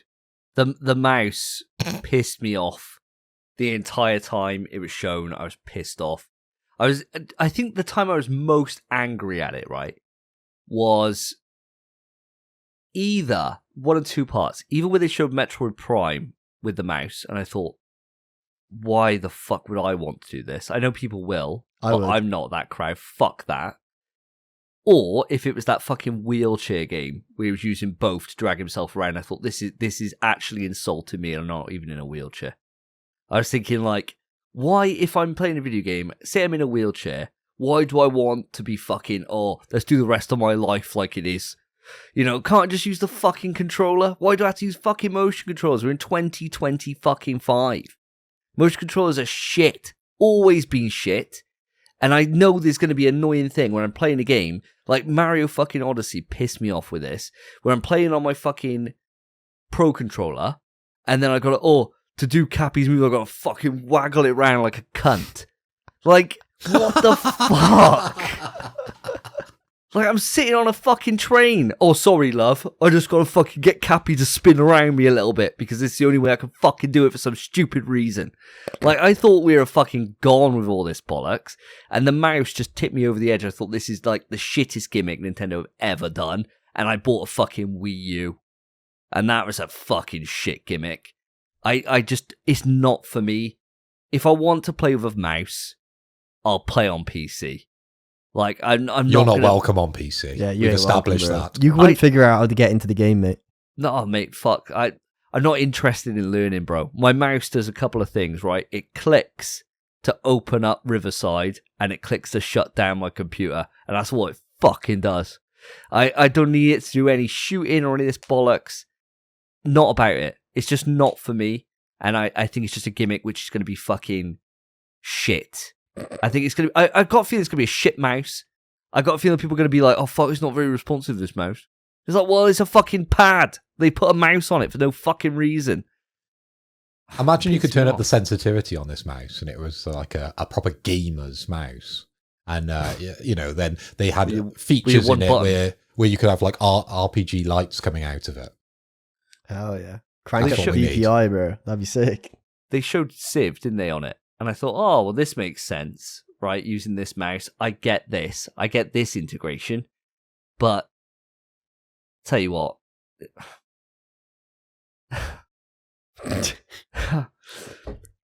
Who the fuck cares, man? Do you want me to say the mouse should be used? I like the mouse feature. Oh, however, you would. No, however, let me explain.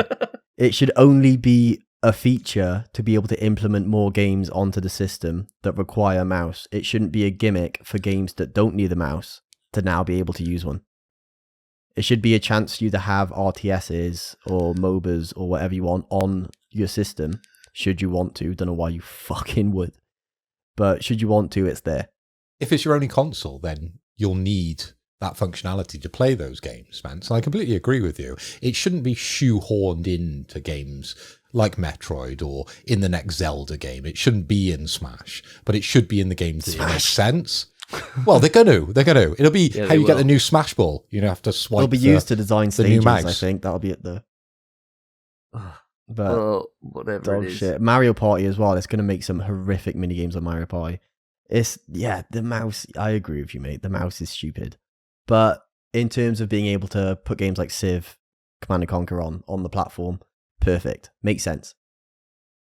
And I will play Metroid like that as well. Because you get your WASD on your left Joy-Con and you got your mouse on your right. I reckon that's weird.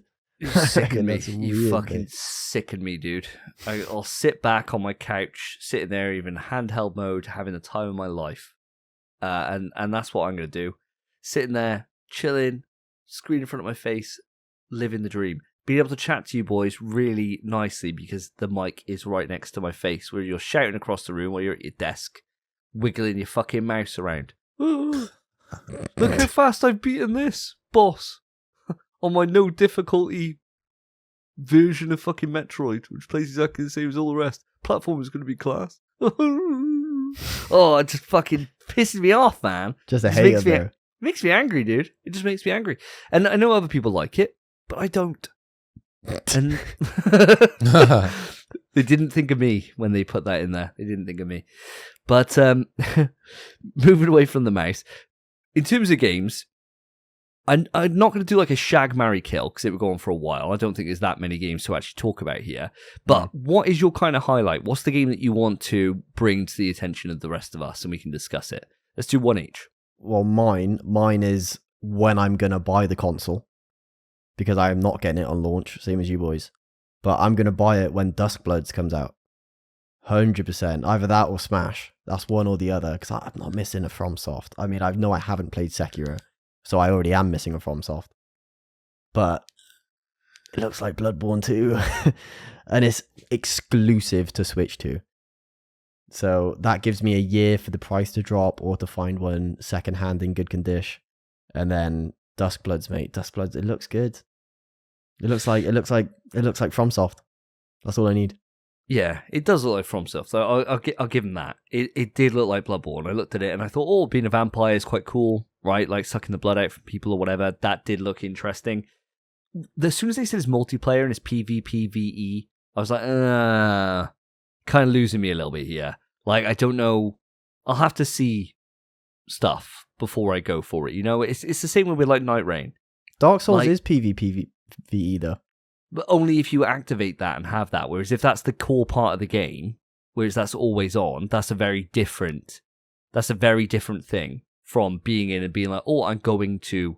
Sure, you may have an invasion that pops up every now and again, but I imagine if the game's designed to be PvPvE, then that sells me a different story compared to it's a PvE game with optional PvP. You should turn your internet off. I guess. I mean, I don't know. It might not even let you. right? Like, we got the Miyazaki interview in a couple of days, so we'll learn more about it in terms of what it actually is. But I'm imagining that it's a very different kind of premise than we're used to from FromSoft, which is quite interesting. But I'll need to see more. I'm not immediately sold on it at the moment. That's fair. How did you feel about Duskbloods, Phil? Well, it's interesting that we're seeing third-party games, sold in this way from Nintendo. I find that quite, not disturbing, but just, I feel a little uneasy. And the wealth of games that they actually went through outside Duskbloods, Elden Ring, Cyberpunk, Final Fantasy, and Tony Hawk, these are the ones that are featured in the article in front of me. It doesn't seem like a stellar list of third-party games, but they are huge third parties, so I can understand why those were sort of chosen. But Duskbloods, it's just not the game that I would be interested in. I'm not a Souls guy ultimately. But if you are asking me which one that sort of caught my attention and one that I would buy, it would have to be the Mario Kart world. I love a Mario Kart. It's great to play with, your girlfriend, your wife, your partner, and the boys, right? Getting a couple of drinks and playing Mario Kart world. I think we could have a lot of fun. And I'm just fed up of playing Mario Kart 8. It's been around for yonks. And the amount of different times that they've tried to sell it and add things to Mario Kart, I'm just getting bored of Mario Kart. I want something fresh. And I really feel like Mario Kart World is that step forward for obviously the things that David picked out in the opener to this topic. I have gripe with Mario Kart World, I think. When you're playing online, in between races, you need that downtime. Go get a drink or get a snack or go pee. And now it's like, in between races, you have to keep playing and this will affect the score. I don't want to commit 50 minutes to a freaking race and not be able to move. I feel like I'm going to be stuck to that chair having to play this in order to compete. I want to get up. I want to have a 2-minute breather to go for a slash if I need to. This feels like that's being taken away from me and you have to lock in until you win the Grand Prix, which apparently seems like 5 freaking races. I quite like, though, that they're adding a bit more variety into the game. So if you've played Mario Kart 8 for an extended period of time, it does get stale very fast. There's not a lot of different things that could possibly happen.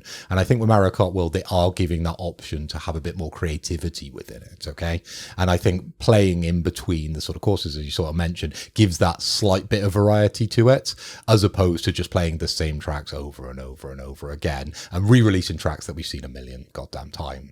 I agree, but Mario Kart 8 is only stale because it's been out for 11 years. In 11 years, Mario Kart World, we're going to be like, fucking hell, that's a lot of driving.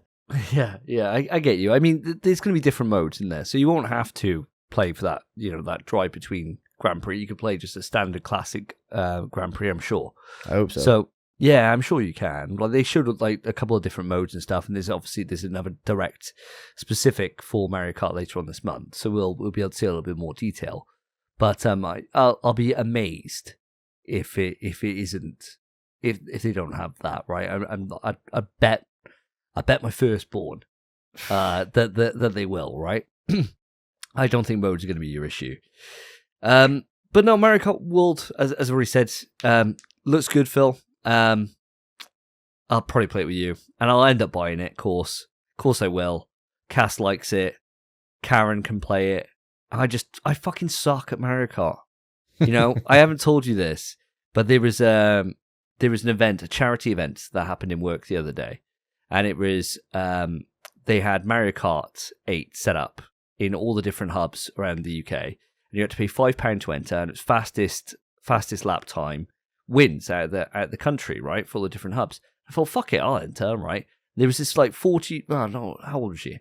50-ish-year-old woman, right, who went before me, and she set the highest time. I thought, fucking hell, I'm going to smoke her ass. Did I fuck? She had you, did she? I was a second slower, yeah. And I was like, what the fuck? And she's like, I play Mario Kart all the time. And I was thinking, fucking course you do, love. Fucking grow up. Play fucking... Fuck. I'm too busy fucking playing Street Fighter for this. I was what was the prize for first place? I don't know. I fucking just put my time down, realised I didn't even remotely get close. Went back at the end of the day to see how far I was. So I was second place at that time. Someone had fucking smoked me by 17 seconds. I was like, bloody hell. My colleague was like, you're going to have another go? I was like, 17 seconds, Beck. I was like, there's no fucking hope. Like, No way. No way. And then I put in for the raffle to try and win like some Lego Mario for Cass. And there was only 9 people entered the raffle. Didn't win fuck. Was there 8 other prizes? There was like 4 prizes, something like that. So it was like either I win a prize or I don't. No. I just got fucked out of 10 quid. Cheers, Crisis. I hope you fucking help somebody stay off the street on my fucking money. But yeah. So yeah, Mario Kart leaves a sour taste in my mouth. £10 down. And I got smoked by a 50-year-old woman. Well, people can get very competitive with Mario Kart, as I found out with my little story about Mario Kart. I was over in Germany visiting one of the entities, and I was away with one of the boys on my team, and he's a big Mario guy, right? He's a big Mario Kart fan, loves Nintendo. Before he had his second child, I believe, behind him he would have all the kind of Mario paraphernalia. And he talks about Mario when I talk about PlayStation in the office. And we went to a gamer bar in the evening because there just happened to be one close to the office, and people were playing Mario Kart 8. And I remember me and Nathan had a couple of games, and Nathan obviously beat me. He plays it all the time, and he thought he was very good then from beating me because he knows that I play video games. And then he got challenged by someone in the bar, but challenged for drinks. Nathan walked out of that bar absolutely smashed because he lost every single race after that. This woman had his number and she had it down, right? Every time she was like, you'll have to buy the next round. If you lose to me, lost. Nathan couldn't take that. It's a female that's beat him on a game that he thinks he's great at. Comes back, she beats him again.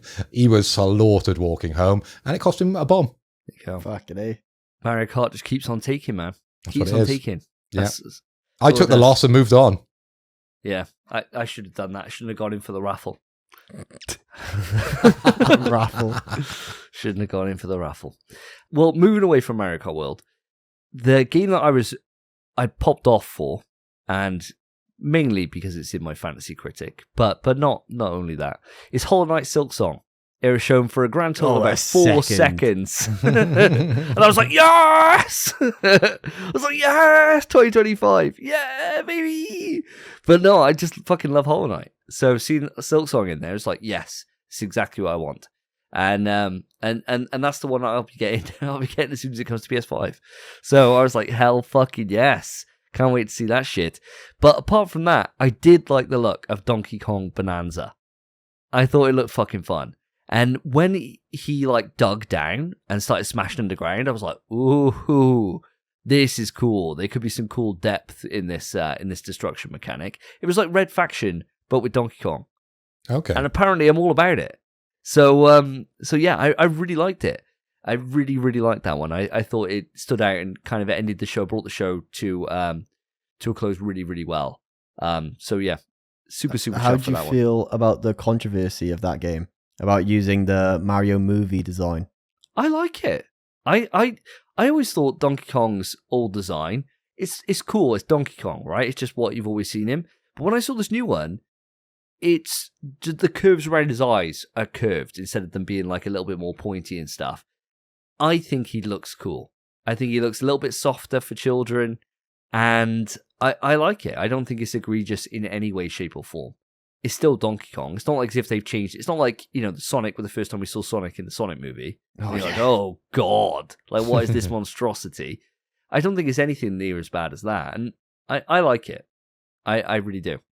That's fair. I like it as well for that game and Mario Kart. If he looks like that in Smash, I'll be upset, I think. Yeah. Tricky one, isn't it? He definitely won't. He'll look like the new design. Yeah, 100% he will. But I won't like it. 100%. No one likes Donkey Kong in Smash anyway, mate. That cargo first bust. Okay. Oh, dear. Well, let's bring it on to some other little bits and bobs with this, because there are some very big elephants in the room that we have not discussed yet when it comes to the Switch. And that is pricing when it comes to software. Now, before we get into the game prices, the one I want to talk about first, guys, is Game Chat. Right? Because we've beat around this bush a little bit. We said about like how cool it is they finally growing up, if you will, and adopting something that's been in place for Xbox since 2002. And they're finally bringing it to the Switch, right? Is that how long it's actually been in place? Well, when did Xbox Live come out, right? That's got to be 2002. That's a guess, but I'd say 2002, 2003. Have a guess. Give me a Google. See if I'm honest. I don't have a fucking clue. Nothing else to do. So that's all. Ask Google. Xbox. Oh my god. November 15, 2002. Oh.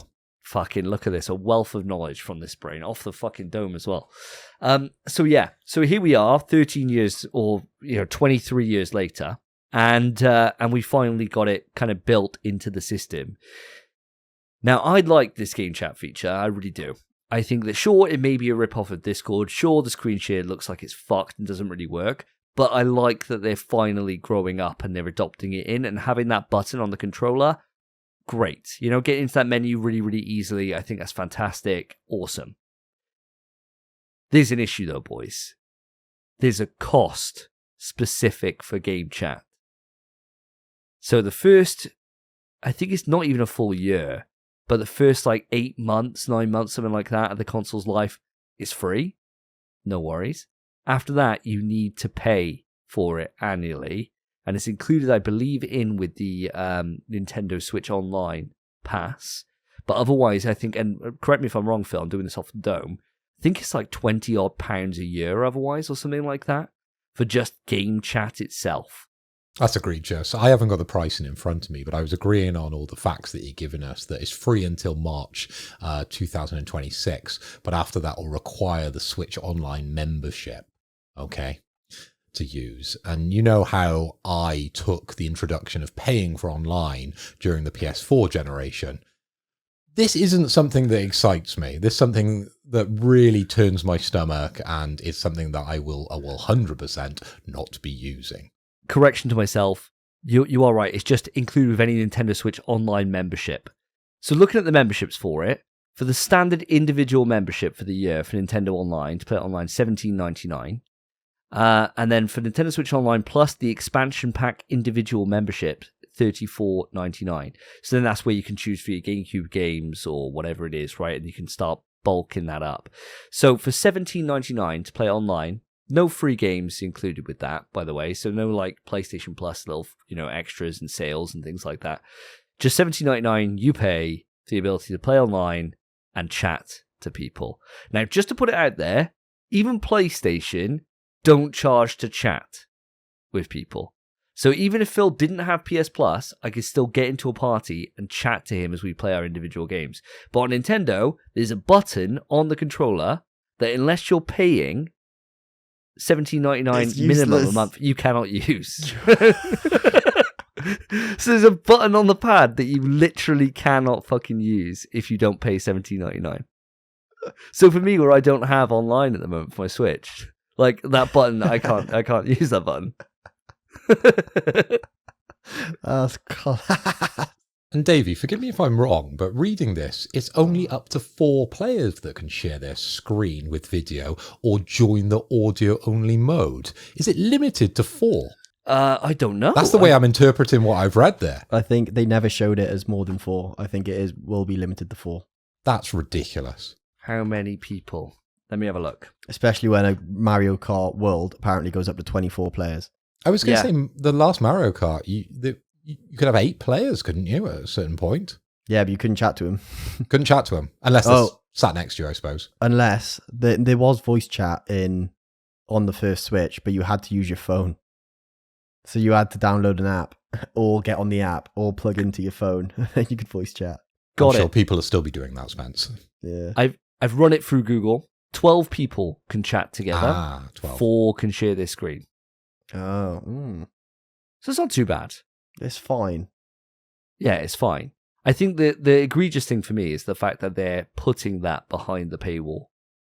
Why not just have that to be free for that fucking chatting to people?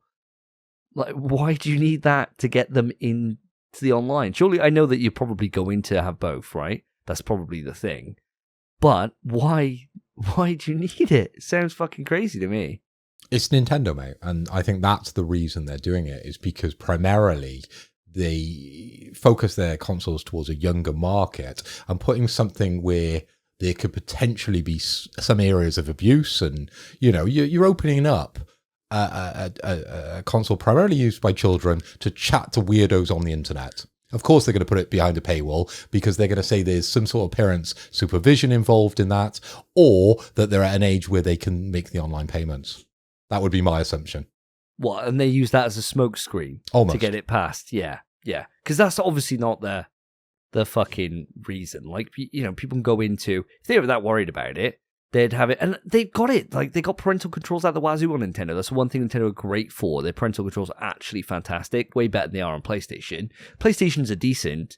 You guys would have you'd have no reason to even know about this stuff, but PlayStation's all right. They're pretty good. You can like restrict things by age, and you can let certain things go and certain things in. Nintendo's are really good, like really in depth.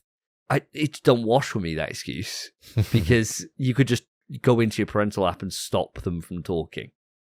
And you could just do that, right? Like they were saying, oh, this person, they can chat with them whenever they want to. And they even showed that on the thing. But I think it's the start of scummy behavior. And speaking of scummy behavior, let's move on to the other parts of pricing. The price of software. Does anyone want to run us through this? Spence, do you want to run us through how this looks? So yeah, we have very few games, 2 games confirmed with prices, and those are Mario Kart World and Donkey Kong Bonanza. Mario Kart World is £66.99 digital, $74.99 physical, which is insane.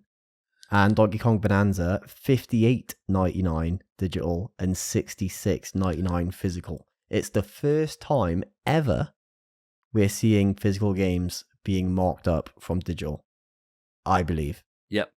I'm going to firstly say I'm amazed that they aren't both 70 digital, because that was the selling point for games on the Switch. That's still what the selling point is for games on the Switch. If you get a Switch One and try buy Breath of the Wild digital, it's £70. What, $69.99? I'm pretty sure, yeah. Pounds? Breath of the Wild on digital, unless it's on discount, £70. Because they don't do price cuts on Nintendo.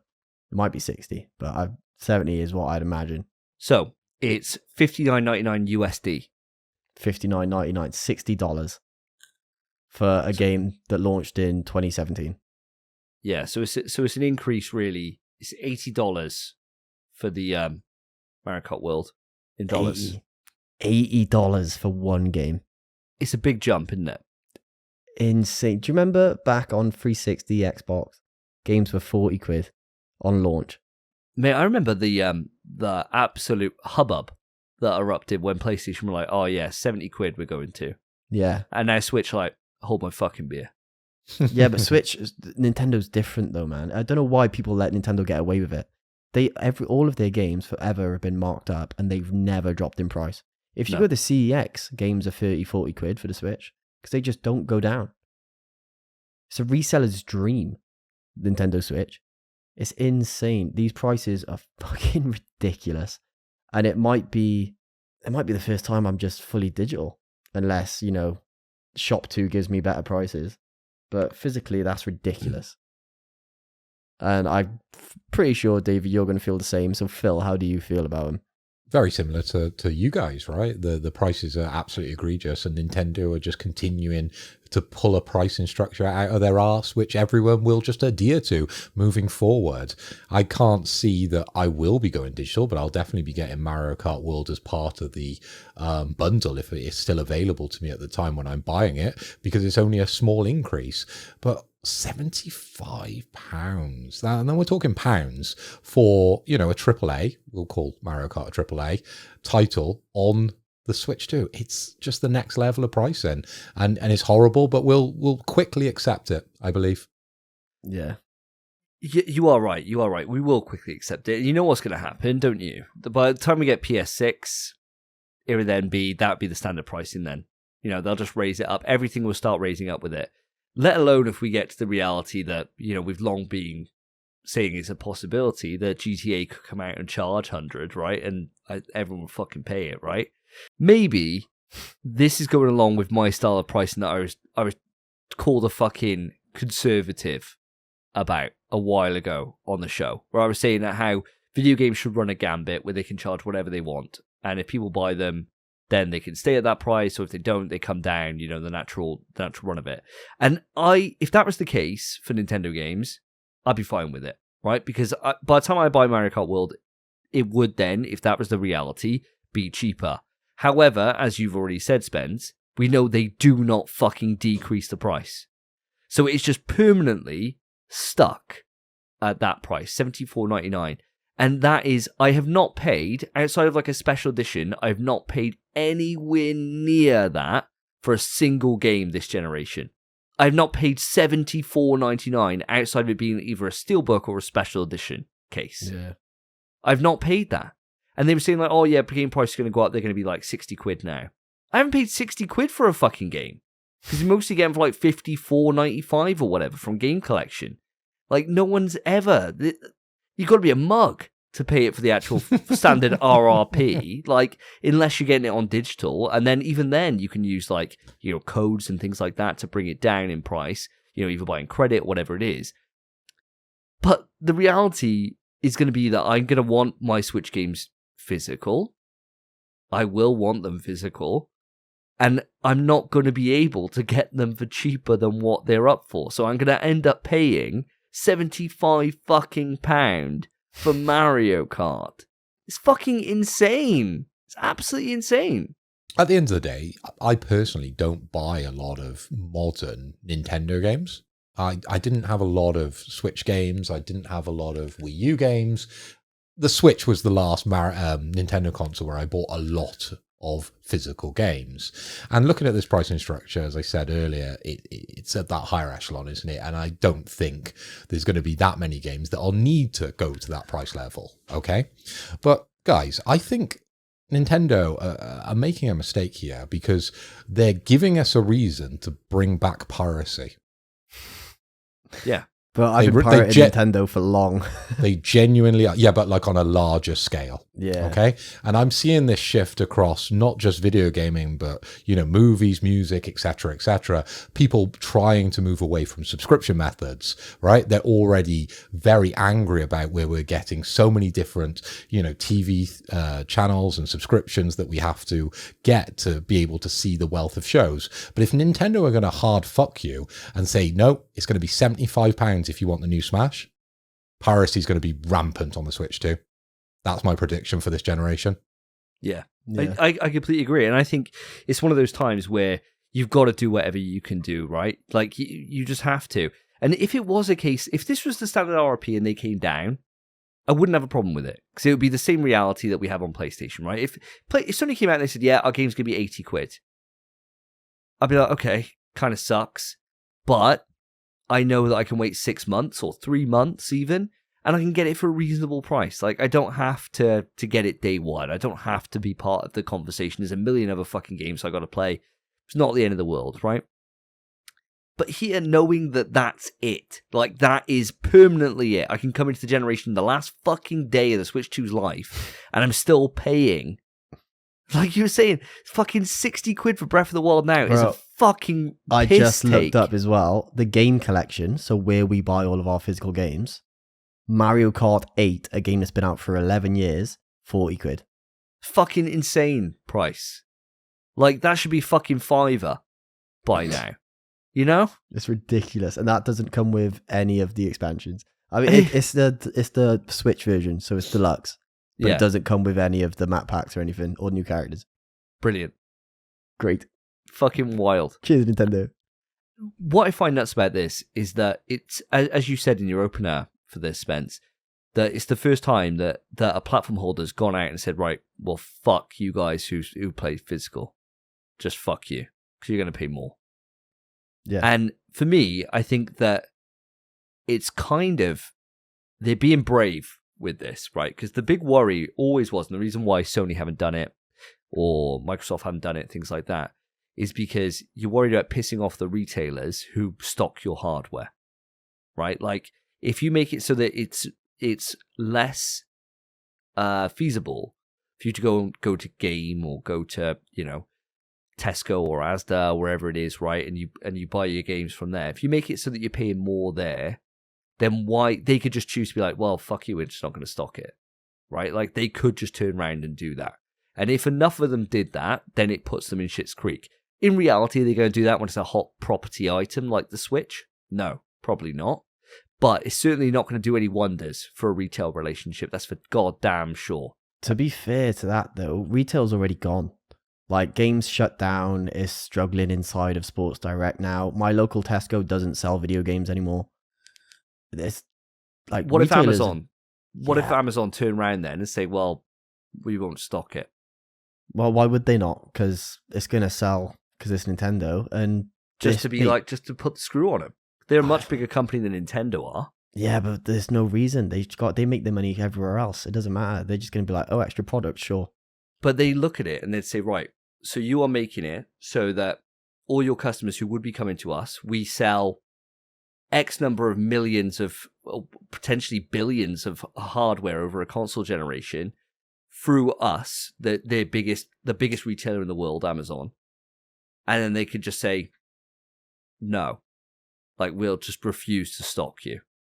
And that will have a massive impact. Like they put a ban on a couple of companies a few years back. Can't remember who they banned now, but it did make a big impact into whoever they are. They're the biggest fucking company. It was Visa, mate.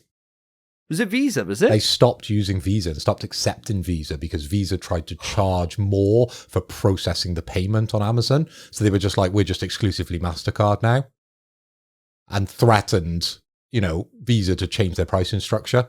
And Visa crumbled. Yeah, of course you would. Because, I mean, this is the thing, right? Like, they're huge. They got such huge buying power that you don't want to piss them off. And all it takes is a couple of people, like, if Walmart and Amazon turn around and we're like, well, fuck you guys then. That's a huge amount of places where they can't buy that console from. See, and it just makes it a little bit harder. As much as I agree with you that is probably what they should do, I think if they do that and say we're not going to stock you, Nintendo will just either buy physical at an up market price like currently is from their own store, or it's digital, and that's your choice. I think they just won't work with retailers because they're stubborn as fuck, Nintendo. Yeah, there is that possibility. But I think that's the reason why no one's gone down that rabbit hole before, is that they've been worried about the kind of ramifications for that. And if they now see that there isn't ramification and no one does push back, everyone will follow suit. Everyone would do it. Sony would be doing it next gen. 100%. They can't change it in mid-gen now, but PS6 they fucking can. And you bet your ass they will. And it's a way just to phase us all out, these people that are stubborn like us, to finally get us to change our spending habits. And it's just it just feels egregious, feels cheeky to me. I just don't like this at all. Yeah. I've got another scumbaggy thing I think they're going to do. Go for it. They showed in Direct, a new wireless GameCube controller for playing the classic games and for playing, say, Smash and stuff. I reckon they're not going to do wired GameCube pads this year or this gen. I reckon it's going to be like, oh, buy the wireless one or find an old one. That's your choice. That would fucking suck. That really suck because every gen, with the new Smashes, they've done a line of GameCube pad releases, and they've been great. But the Smash 4 ones, especially, really good controllers, better than the Ultimate ones. I reckon they're just not going to do them this gen. You're probably right. Say you have to buy this £75 or £80 GameCube pad, even though we've all got 6, like knocking about, Mm. I can see it, man. I think like the skull fuckery when it comes to Nintendo just knows no limit. Like I put this out on Twitter when someone was saying about how the Switch 2 has been like, you've gone from being an absolute slam dunk of a direct, like really fucking good hardware announcement, to then the moment after all the news leaks about the games and all this, and it's like, oh fuck, this is bad news bears. How anyone could be overly surprised when this company sold fucking cardboard to people for £20 fucking pound. Oh yeah, make your own headset out of cardboard is 20 quid for the fucking privilege. And you get 3 elastic bands. Better make sure you don't break one of them. Otherwise you're going to have to go and get a custom Labo kit from us. Like, what the fuck, man? This company are just nuts for it. And nobody calls them out. Everyone's just like, yeah, I fucking love Nintendo. It's wild. It's absolutely fucking wild, man. It's just nuts. Absolutely nuts. So to end this, we have a question in from Maloon, and it's not really a question, it was a status he put up, and I thought actually this would be a good little talking point. So thank you, Maloon, for letting us use this. He said, Nintendo have just solidified themselves as the competitor to PlayStation now. 4K 60 games, all the third-party games and great first-party and third-party exclusives. We're going to witness a healthy competition between platform holders trying to have the most hits on their platforms. What are your thoughts, boys? Phil, I'm going to start with you first. Well, I touched on this earlier, didn't I? And I think, he's obviously put exclusives in capitals because that's a big deal for Nintendo to have third-party exclusives, right? Nintendo generally would sell themselves on first-party exclusives that we all know, and there's a cycle to Nintendo that we all want the newest Zelda, we all want the newest Mario, and we'll all buy Smash, and we'll buy consoles for Smash. But now having a wealth of third-party exclusives, it brings it up to the PlayStation level and what was Xbox of the past. So I completely agree with this, that this is now going to be not the add-on console, which is always known to be. This is now a console that should stand on its own, and it'll be a console that will be in that conversation moving forward and sort of take the spot of Xbox, really. Wow. What are your thoughts, Spence? I actually completely agree. I think the Switch or Nintendo consoles have always been a companion console. They've never been, if they are someone's main console, they're a woman or a child. Or, I don't know, someone who's not all there. I think it's the games that are on the Switch or on Nintendo aren't your premier games other than the Nintendo first parties. This is now their first chance at getting big third-party games. However, it did kind of piss me off that the Nintendo Direct had 3 first-party games, one of them a launch title, and the rest were third parties which we've been playing for years.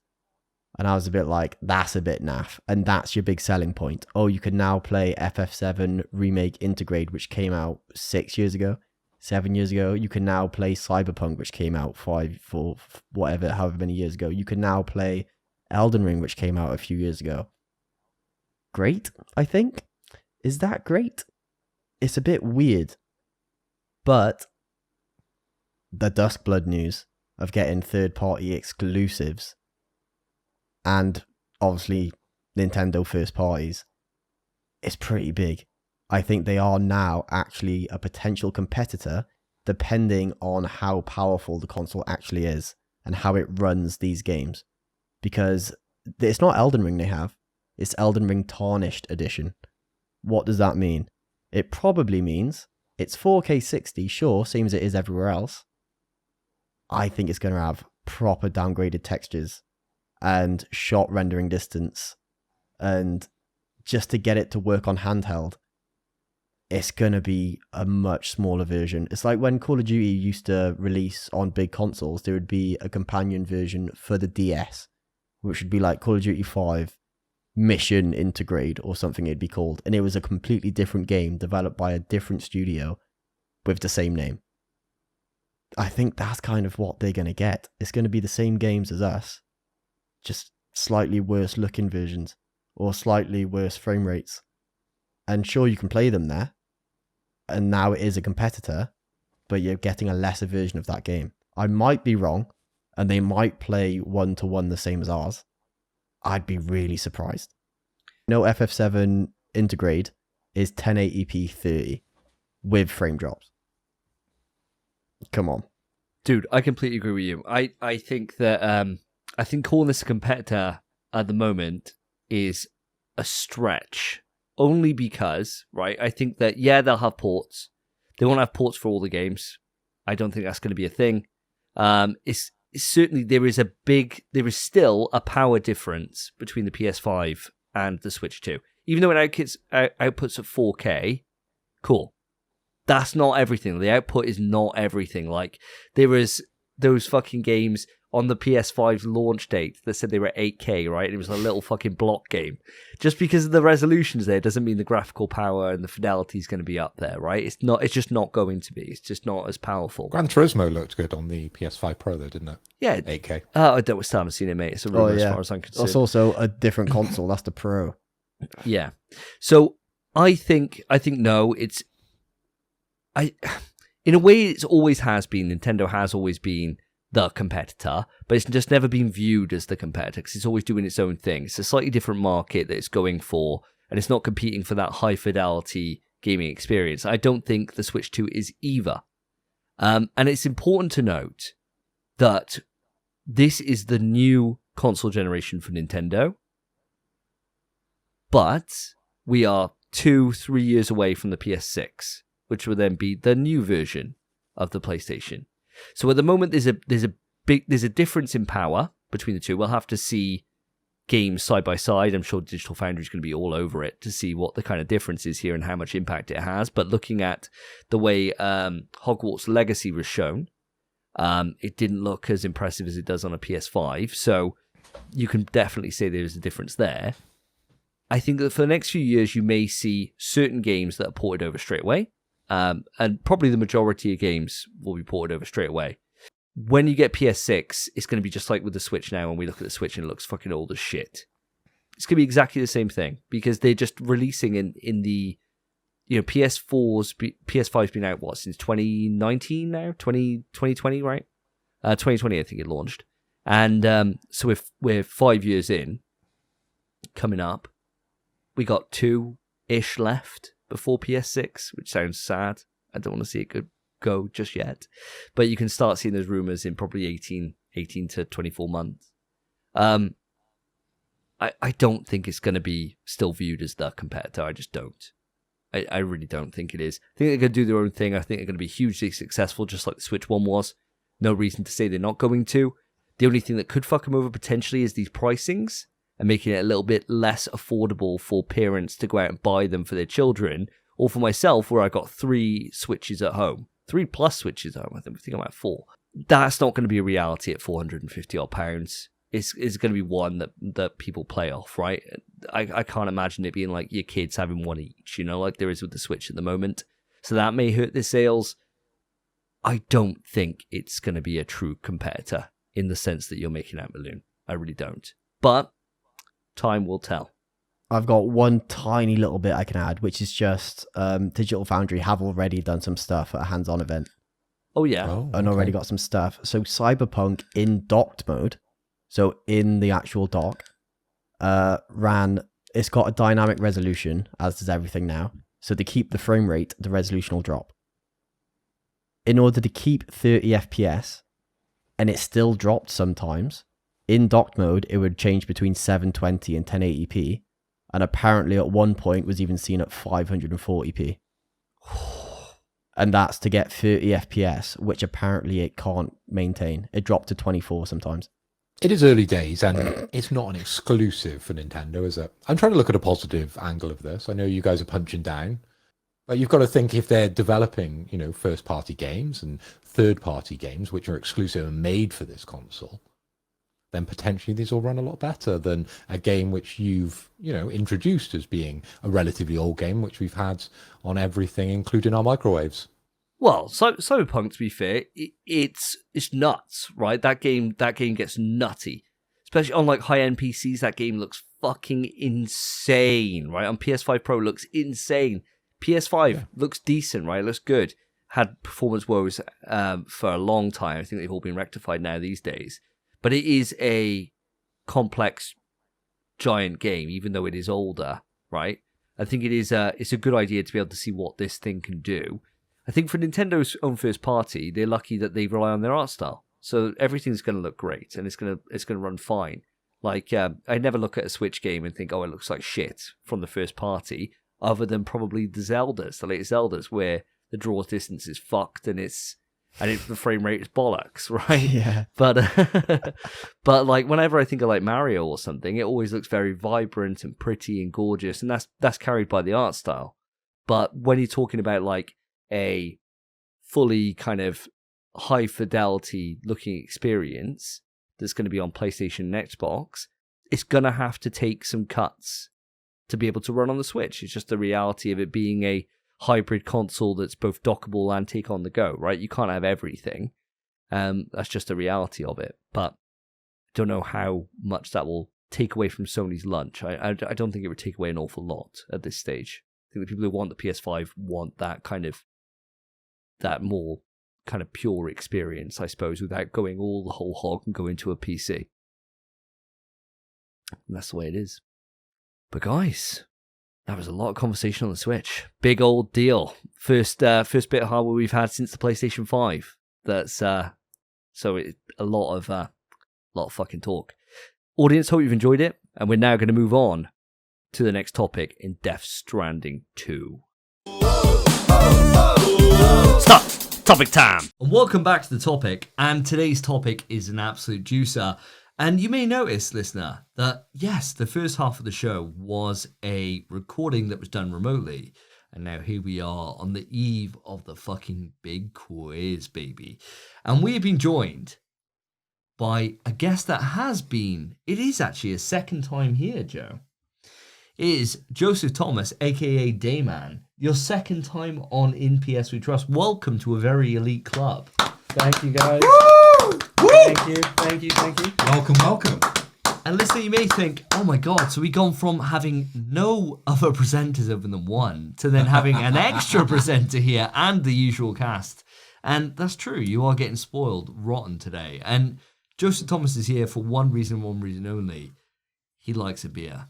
And he's here for a fucking party. He's not here for a long time. He's here for a good time, baby. And that is what we're all about on In PS We Trust. But before we get into the main meat, the main gristle on your bones that you're going to enjoy today, we are here to talk about a topic that has been a long time coming. And it's one that, listeners, on the last episode I was teasing you about. I was thinking to myself about maybe I spilled the fucking beans. Maybe I cut the guts open and get inside that like some kind of weird freak. But no, I didn't do that. And it's Death Stranding 2, baby. Because we need to wait for Mr. Philippoi, the fine wine himself, to talk all about it. And that is what we're going to do right now. We're going to talk all about Death Stranding 2, South by Southwest presentation that happened, and of course, the 10-minute odd gameplay trailer. So, first off, before we get into it, I want to get top-level thoughts here, lads. In terms of, did you enjoy the trailer? Did it grab you? And has it made you want to potentially purchase the game if otherwise you wouldn't have? So I'm going to start with yourself, Spence, on this one. Before then, I bring it over to Mr. Joseph Thomas, a.k.a. Dayman himself. Sure. So, I'd only just seen this trailer 20 minutes ago, half hour ago, because I've been trying to avoid it. And then when you do a PlayStation podcast, sometimes you have to watch stuff you don't want to watch. Yeah. But from what I saw from that trailer, fuck me. Death Stranding 2 on the beach, terrible fucking title. Yeah, brilliant game. As from what I'm seeing, it looks fucking just beautiful. Beautiful. It looks amazing. I can't wait to play it. I have to play Death Stranding 1 first, which long incursion, but I'll do it. Will take me. I got all the time in the world. 80 odd hours though. Yeah, I'll get that done in 3 days. That I spent. It'll be fine. I'll do that in 3 days. You could probably do it in 60, I think, to complete the game. I want a platinum, I think, probably. Yeah, 80 then. We'll see. We'll see how I enjoy it. From the brief time, I've started DS1 about 3 times. And the first time I got 9 hours in. The second time I started it, 2 started again to enjoy it. Didn't end up playing it. So I started again. Same thing happened. So, and I know I love it because from those 9 hours I put the first time, I adored it. I adored it every second. So I know this is a game for me. Death Stranding 2 looks like it's going to be peak. Mm-hmm. And I just need to follow the first game to its fruition. And I'm definitely buying DS2. 100%. Yeah. Well, we'll talk about, actually, let's just get out there straight away. The release date is set for the 26th of June, if I remember right. So we don't have too long to wait. We got a few short months between then and June to be able to tick it off on a backlog. And kind of following on from you, that for me, it's a case of I didn't platinum this game, but I did like 90% of it to platinum it. I think all I had to do was, and Phil, you'd know where I'm coming from, on the original PS4 release, you have to go and visit Higgs's house. And I think it's a slight spoiler, but yes, you do in the end. Yeah, you have to deliver pizzas. Yes, so I've got to do that, and I've got to max out a couple of my different strands that I haven't done the whole way. And I think that's all I got to do for the platy. So I'm like hours away from it. So for me, I'm going to get the platy, then do the director's cut content, Yeah. and then dive into Death Stranding 2. The director's cut content, I'll admit, doesn't add a huge amount. I kind of don't want it to. I think it's just, for me, it's going to be one of those things of that you can appreciate how far forward a game has come from where it was. You know, like, it's like playing The Last of Us, and you play it just before you play Last of Us 2, and you realize, oh my God, like, they've stepped this up so much, you know? It's like that kind of thing. That's all I wanted to do. And for me, it's kind of like that refresher of the world, which Sure. I think this game needs. But I want to hand over to yourself, Joe. Like, I don't know your relationship with Death Stranding at all. Have you even played, like, you're a big Metal Gear fan, and obviously Metal Gear 3 is your favorite, which is a big no-no on this podcast. But, you know, even putting that aside, we still allow you on here, right? Like, and we're still friends with you, which is a big, you know, it shows how good of a character we all are to allow that to pass, right? Like, what is your relationship with Death Stranding as you were a big Kojima fan? So I wouldn't say I'm a massive Metal Gear Solid fan, but I have beat, I think, most of them once, apart from like the side games and stuff like that. But it's just like, I know Kojima, right? He's an auteur for games. Like, give him a film budget, please, because the man's desperate to make a film so bad. Yeah, I'm sure that's coming. It is coming. I would hope so. I would hope so. But the problem, I think the thing is between games and films for him is like, with Death Stranding, he can do whatever he wants. No right? limitations, yeah. Whatever he wants. So he doesn't have to have like a $300 million budget, you know, to be able to make this game. I still have to play the first one. It has been on the backlog, but it is moving up now because it was kind of like, for the next big game, do I play Ghosts or do I play Death Stranding? Because they both got sequels, right? Yeah, Yotai is tough as choice. well. They just have a date. Yeah, there's no date for Yotai though. Not yet. So Death Stranding, it's got to be Death Stranding next, guys. To be fair, that's the same Lock for it me. in. Yeah. I had Ghost installed, gone. Yeah. Yeah. So I'd have to. I mean, the trailer. I've seen it twice now because I watched it when it came out, and I've watched it again with you guys. And it's one of those things where it's hard for me because I haven't played the first one. Where it's like, what is that leaning from this? Is it new or is it leaning from the first game? I don't know, but I'm sure because it's Kojima, you guys have got as many questions as me. Probably more. And I hope you're not looking to me for answers. No, nobody knows the The answers. Death Stranding kind of fanboy here, because I haven't got a fucking clue what's going on. Let me put that out there now before you come to me for my reaction. I just like to think what like Norman Reedus when he's looking at his script and he's just going, what is this game? But I'm very excited. I don't think it's going to be a day one for me. But I am very excited to play the first one, and then we'll go from there. I think that's a really wise choice. And I think it's one of those things of, with Death Stranding, if somebody tried to spoil that game for you, they'd have a fucking sit down for a 45-minute script. Because there's no way. I mean, like, if I was trying to... There's certain games, right? Like, if I was talking about The Last of Us 2, you can spoil it so One fast. sentence, yeah. Yeah, exactly right. Yeah, exactly. There's One golf motion. involved. Yeah. Easy, right? But something like Death Stranding, you have to be like, okay, so there's Carilium involved. And let me explain. Let me set the scene. Yeah. Let me explain So- what's happened. Yeah. And what happens when someone dies and babies that are on your chest. Like, there's so much world building you have to do to set up how that story unfolds that it becomes really difficult to be able to spoil this game, which is quite nice in a way. So I think this trailer, for my top level thoughts, I think this trailer was made for fans of Death Stranding. Like, I think that the way that the text came in kind of let you know what was going on, it tied really closely into the story of Death Stranding 1 without making it too overt.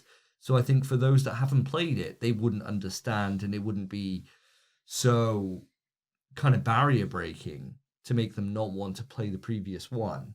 But for those that have played it, they realize, okay, I kind of get where we're going with this. But then the content of the trailer was so fucking left field that there was no way to be able to understand what's even going on. Like, the semblances and things you might think, okay, I can kind of get where this is building and what's kind of happening. but let's be real. It's Kojima, right? Like, I watched the Metal Gear 2 trailer from playing that demo about 1 million times and never knew Raiden was going to be involved. So there's no way to tell, right? There's no way to tell. I think.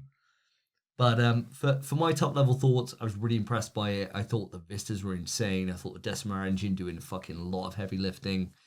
I think the collaboration between Guerrilla and Kojima Productions paying fucking dividends, especially for Kojima on this. Like, this is so fucking impressive. And it's a day one for me. Of course it is. But Mr. Hoy, top level thoughts at this point. How did you react to the Death Stranding 2 trailer? Well, Davey, I'm glad you asked. And considering I am, I suppose, a big fan of Kojima, I'm a massive fan of Death Stranding. I have the platinum.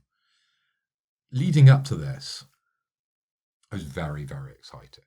But before we get into this, there's something different about this show, isn't there? We've got a new guest, and most people are looking at this new guest thinking, Lewis has grown his beard quite long. But this actually isn't Lewis. This is Joe Thomas. He has been on the show once before, long time ago. Early days. Early days. So people are going to have to scroll back on the Wikipedia slightly.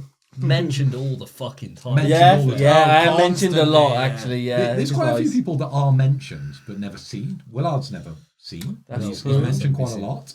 But Joe, mentioned, seen once. Now you get to actually see his face. Technically, yeah, you were heard once. Actually, Now yeah, you've been no, you're seen. right. I didn't have my camera.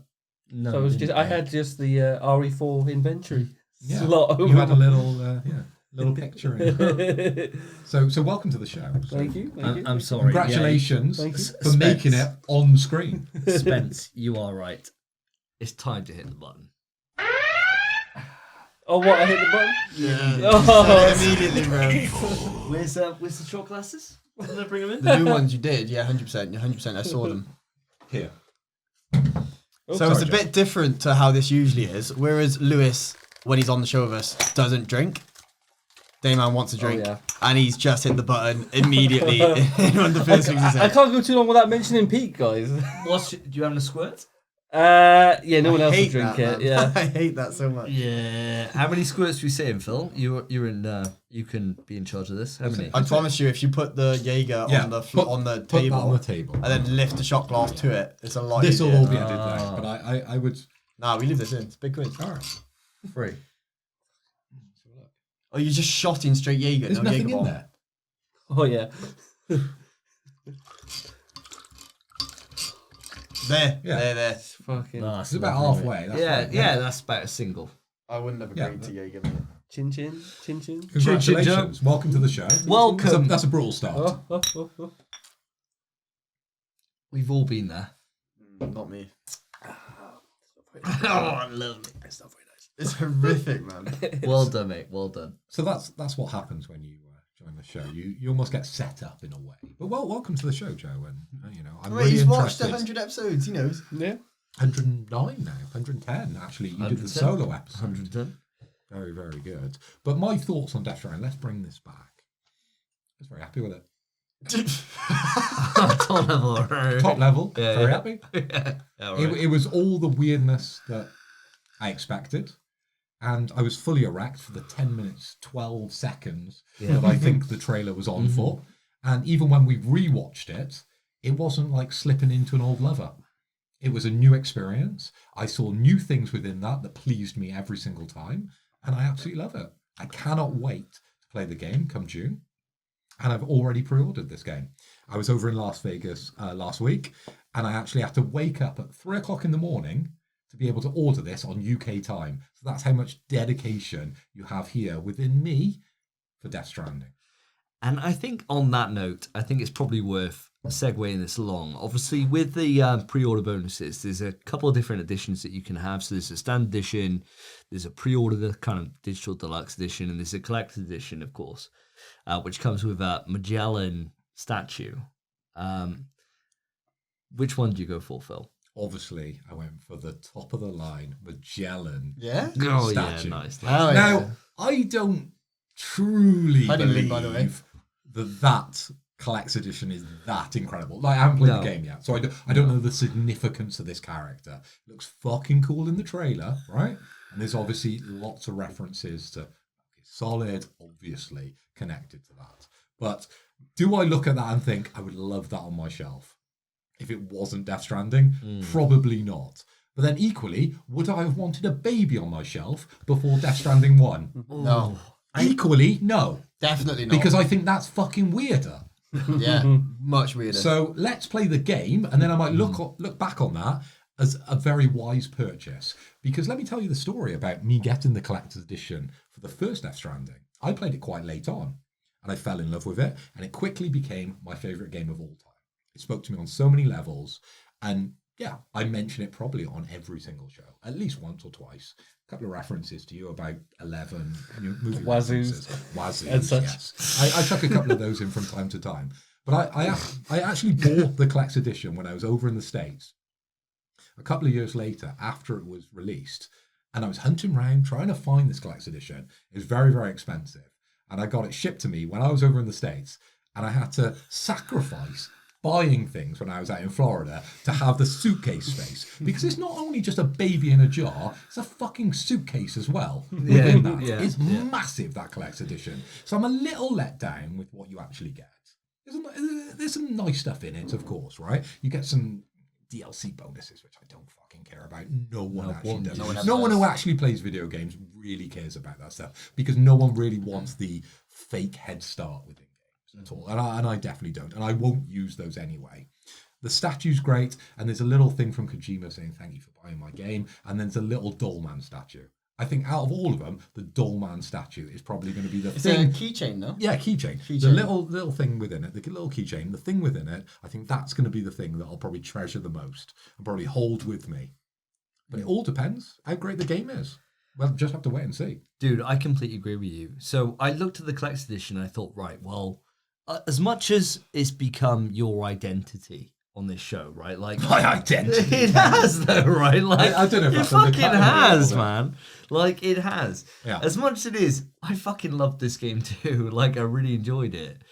And I was looking at the Collector's Edition, I was thinking, please pull out the fucking back. Like, it should be something really good. Yeah. Like, there's certain Collector's Editions, like the God of War Collector's Edition that I bought, so fucking good. Like, getting Thor's hammer, getting a really nice fucking collectible case that you open up, and it's the shrines that you go into in God of War. Like, so sick, with a steelbook and everything. Yeah. Really fucking good. And then you get certain other ones, like the game that can't be mentioned, where it's just a fucking statue and thank you for coming. And it's 250 quid. Fucking rip-off city. And I thought, right, well, what are they going to do here? Knowing how good the Death Stranding 1 Collector's Edition was. And I was actually a little bit disappointed by this one. Because I looked at it and I thought, okay, it's a statue. Cool. Is it a nice statue? Yes. And then it comes down to two things. It comes down to, one, do I have the space? Which is a no. Right? I don't. But then secondly, do I have confidence that I'll care enough about this to bin something else off? And at the moment, it's a hard no. Like, this is an unknown thing. I don't know about it. But what you're saying is very true. This could be one of those investments that you buy into and you think, you know, you get to the end of the game and you think, fuck me. Why haven't I bought We don't know the significance of this character exactly, at all. It may be make or break for the whole game, and it might be so impactful that you're just like, oh my god, like the baby, right? Yeah. When you first got that Collector's Edition, if you bought it day one, you wouldn't know what the fuck it was because it was a new IP. Yeah, exactly. Right? Why have I got a baby in a yellow jar? It makes literally no sense. I don't know who the hell bought that on release. No, it makes no sense. No, you'd have to have blind confidence that it would pay off. And even playing Death Stranding day one on release, I was like, I'm not sure if this is going to bang. Like, I like some of the enders. Yeah. I like Metal Gear. Sure, I might like this.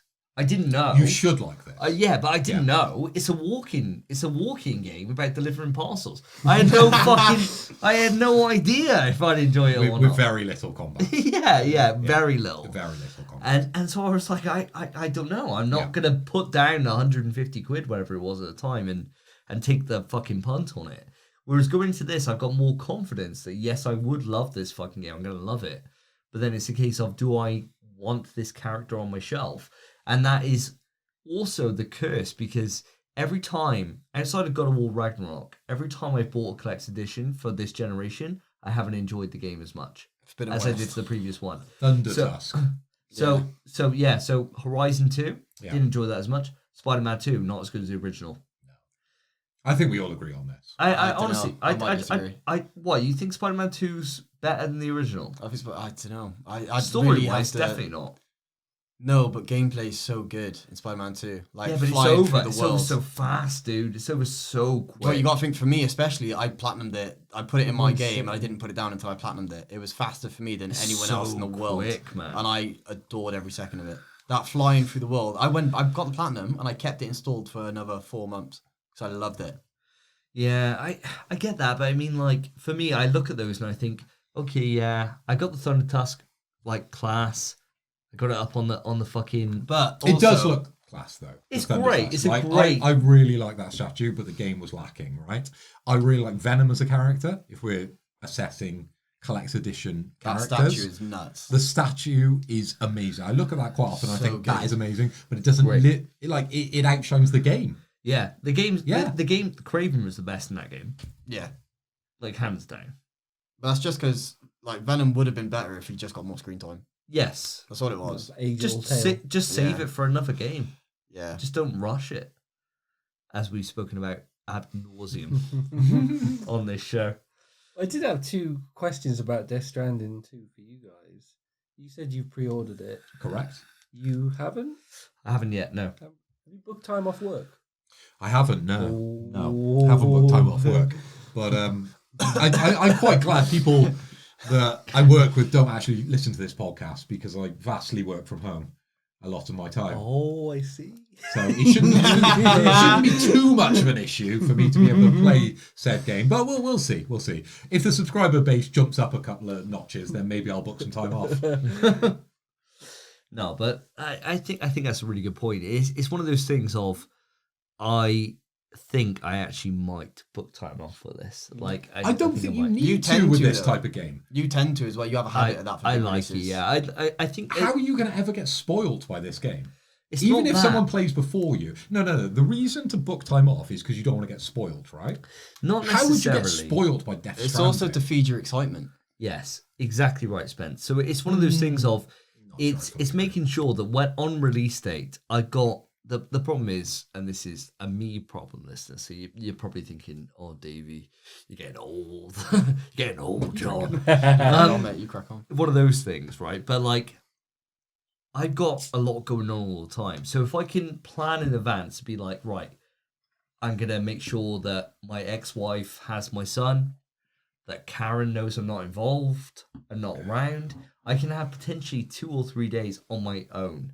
Yeah. And that is insane. Like time to be sitting there in my pants, sweaty as hell. It'll be in the middle of summer, right? We just come back from download a few weeks later, just recover from the alcohol sweats, close the blinds, sit there in my fucking grits and do fuck all other than jacket and play Death Stranding.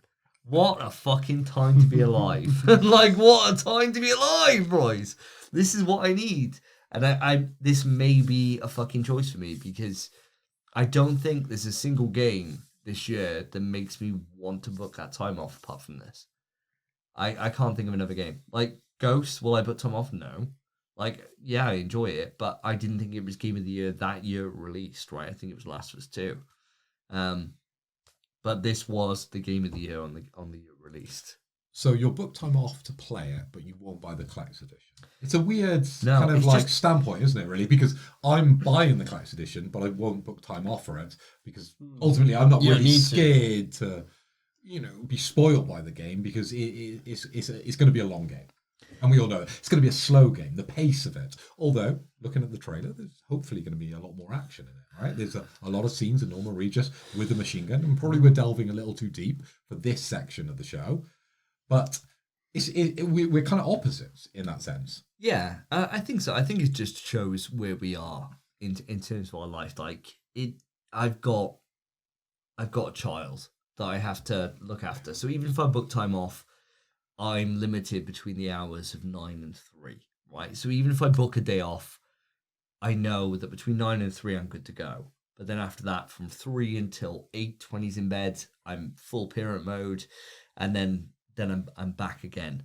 But I think that's just where it is. But in terms of what you were saying, in terms of action, this is where I want to bring the topic next. So, okay, let's do it. So this trailer that we saw, there was a lot of story details, and we're not going to get too deep into that during this discussion because I don't think there's very much we can even talk about it too much. We'll have no answers. No. Yeah, no. Because there is no answers currently. No. It's all assumptions. Once we beat the game, we'll have no answers. Yeah, exactly.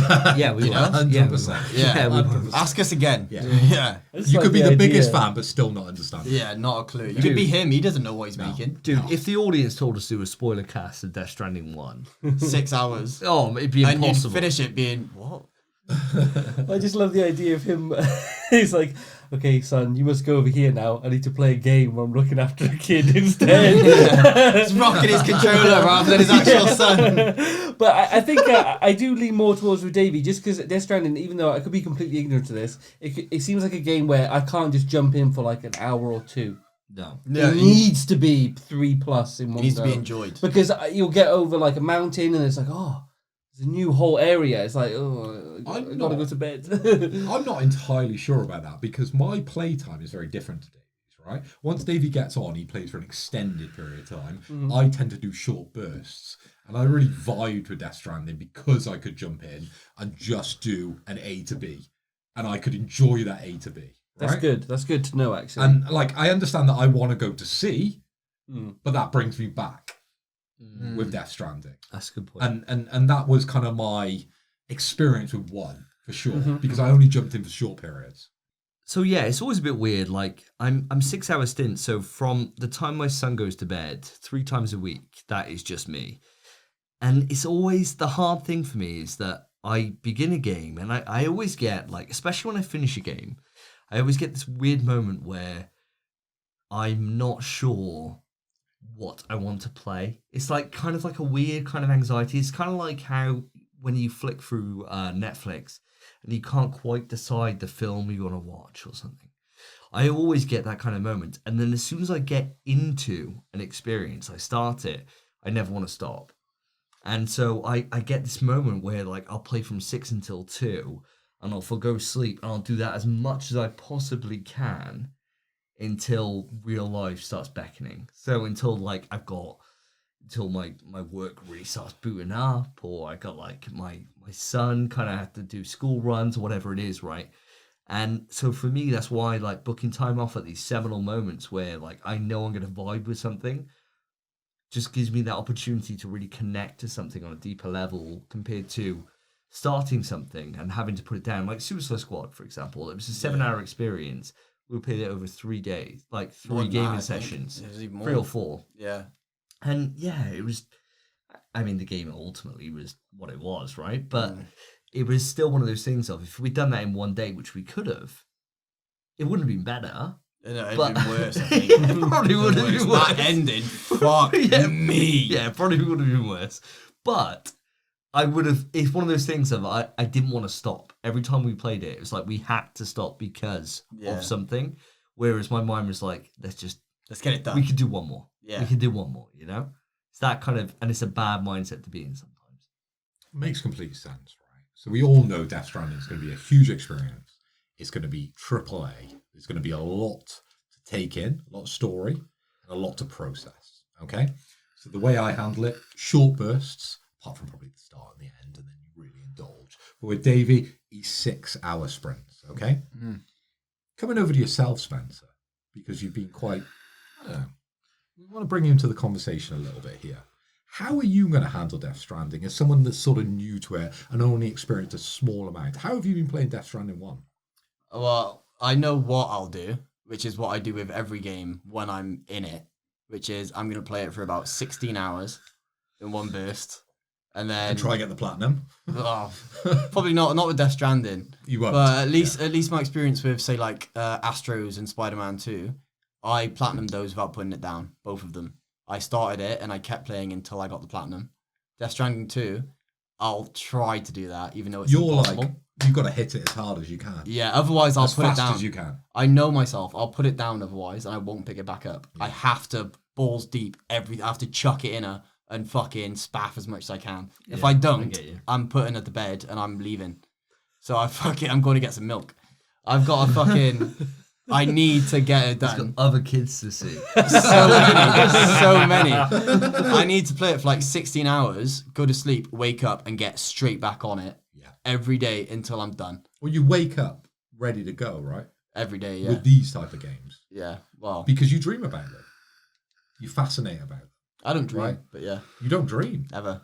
Never? No, it's rare. Really rare. Maybe like once a year. Wow. Is that once a year dream nuts, though? Nah. No. Shit. He works at 9 to 5. He basically creates Death Stranding at that Works at point. 9 to 5. His normal dreams like my nightmare. I wake up. Normal day job. I'm exhausted. I've been doing spreadsheets all day in his dream. What a sad dream that'd be. Or maybe that's what living the dream is. Maybe you're so living the dream. You're so living the dream that your nightmare is the rest of our life. Yeah, what we normally experience. Yeah, you're like doing meetings. Oh, I tell you, Sally, I've prepped for this meeting for days. I can't wait to tip this to the shareholders. You're doing this kind of thing in your dream. You wake up, oh, 16 hours of Death Stranding. Let's go. Oh yeah, I wake up and I'm gassed. Yeah. Oh, thank God that's over. I love that shit. Yeah. Well, let's bring it back on to some of the content on this trailer. So the big thing for me that I noticed, Phil, and you've already kind of gotten onto this, and I'm going to bring it on to Joe pretty quickly, is that this trailer seemed that it showed, of course, it showed a lot of story content, which obviously we said we're not going to really speak about too much on this because it means fuck all to us at this moment.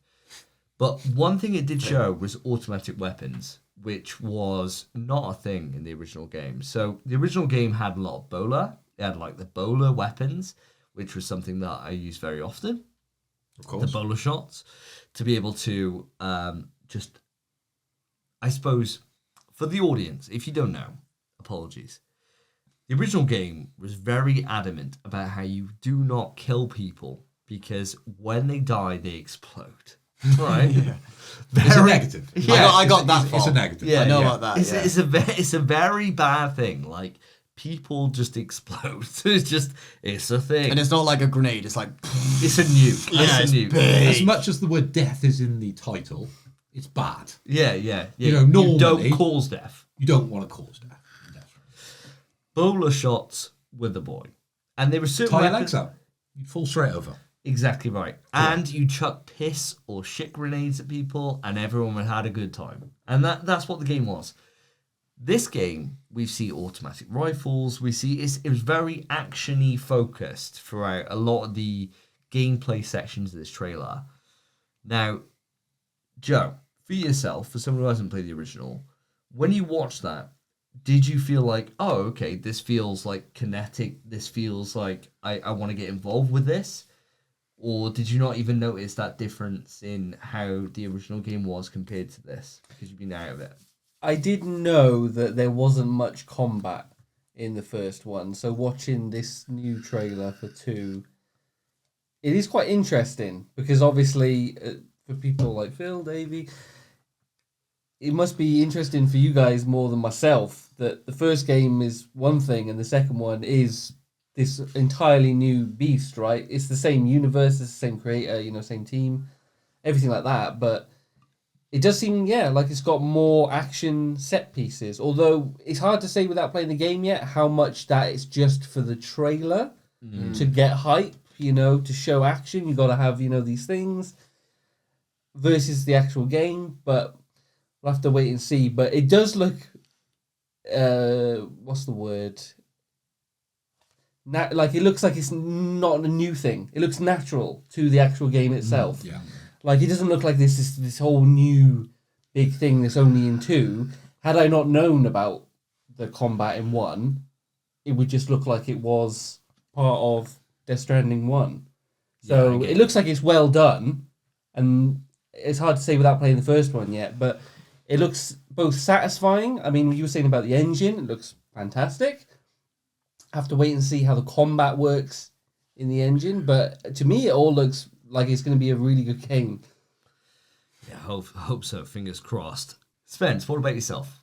For me, obviously I've only played the first few hours of DS1, and in those few hours, I only just got maybe an hour past where you actually start having combat, which is a few hours into the game. Second Island. Yeah, you don't have combat immediately. Don't have it. But I knew about the explosion. Yeah. I know about the weapon, so I had the bolo gun. Fucking so good. Yeah, class. Yeah, it's class. So It's fun, useful. isn't it? Yeah, it's Fun. mega fun. It's fun. Yeah, and it's you got to pick your moments. It's one of those. And it's the sound, isn't it? Where it goes boom, and they like chase you. Yeah. It's peng. Yeah. It's great. And then looking at this in DS2, it's kind of like you said, Joe, where is it a set piece or is that part of the entire game? Like that might just be in an area where maybe the guns have bullets that maybe it's like X-Men. Is it 3? X-Men 3 where they've got the plastic bullets. We don't talk about it. I know, but listen, it makes sense. It makes sense. Joe's here. Why are you doing movie stuff? It makes sense. It makes sense. Trust me. It doesn't work. You know they had the bullets to counteract Magneto. Yeah. Maybe now there's bullets with something in that stops people exploding. Yeah, which like means piss. you get to use them. Yeah, piss. Yeah, piss. Throughout the whole game. So he didn't get to that bit in Death Stranding. No, I didn't know piss No, stopped you exploding. that's fine. That's fine. Or maybe I thought maybe you're in an area where you don't care what you leave in your wake. Like maybe it's something like that. It's like Newport. It doesn't matter if it gets nuked. So true. It's already bad enough. So true. Can't But get worse. who knows? Like, you know, as much as it looked, like you said, it looks fucking brilliant. It looks like it belongs in the game. It looks like it's been there the entire time. But who's to say what that purpose actually is in the game, what purpose it gives? Because I don't know. I can't imagine this game being as combat heavy as it appears to be. No, and I agree with you. I agree with you. I think that I agree with both of you actually. That it's one of those things of the appearance of it being more combat heavy. I think is very much just one of those things of it makes the trailer sell, right? Like we all know, 90% of the experience is going to be you're pressing L2 and R2 to steady yourself as you walk down a cliff, right? And that is 90% of the game. But those moments where shit pops off, whereas before it was a case of you're tracking grenades and hoping for the best, now it might be a little bit more kinetic. And I think that's always a good thing, right? Because those bosses, they were what they were. It was more a set piece that you've got one thing you can do and you can dodge, to now potentially being a little bit more engaging, right? And I think that's always a good thing. But Phil, desperate to hear your opinion on this before we move on. I think my opinion doesn't really differ too much from the lads that have spoken so far, because one of the main criticisms for Death Stranding 1 was the action, right? The combat. It was lacking, right? There was guns to a certain level, right? It wasn't just the bowler gun. There was some other guns, some upgrades in kind of the director's cut of Death Stranding. But it never reached those heights that I think a lot of people that are fans of, and I'm sort of giving you an option to like move this conversation on to a certain aspect of Kojima's history, being Metal Gear Solid. Oh, you must be reading my mind. You must be reading my mind. That people wanted and hungered for. Okay? Now, Death Stranding was a different beast than Metal Gear, and I'm sure we'll talk about that in a second. We will. But in terms of combat, they were very far removed. They're very different games in the sense that Death Stranding, combat, it wasn't what people wanted. I don't believe the first one. It wasn't what people expected.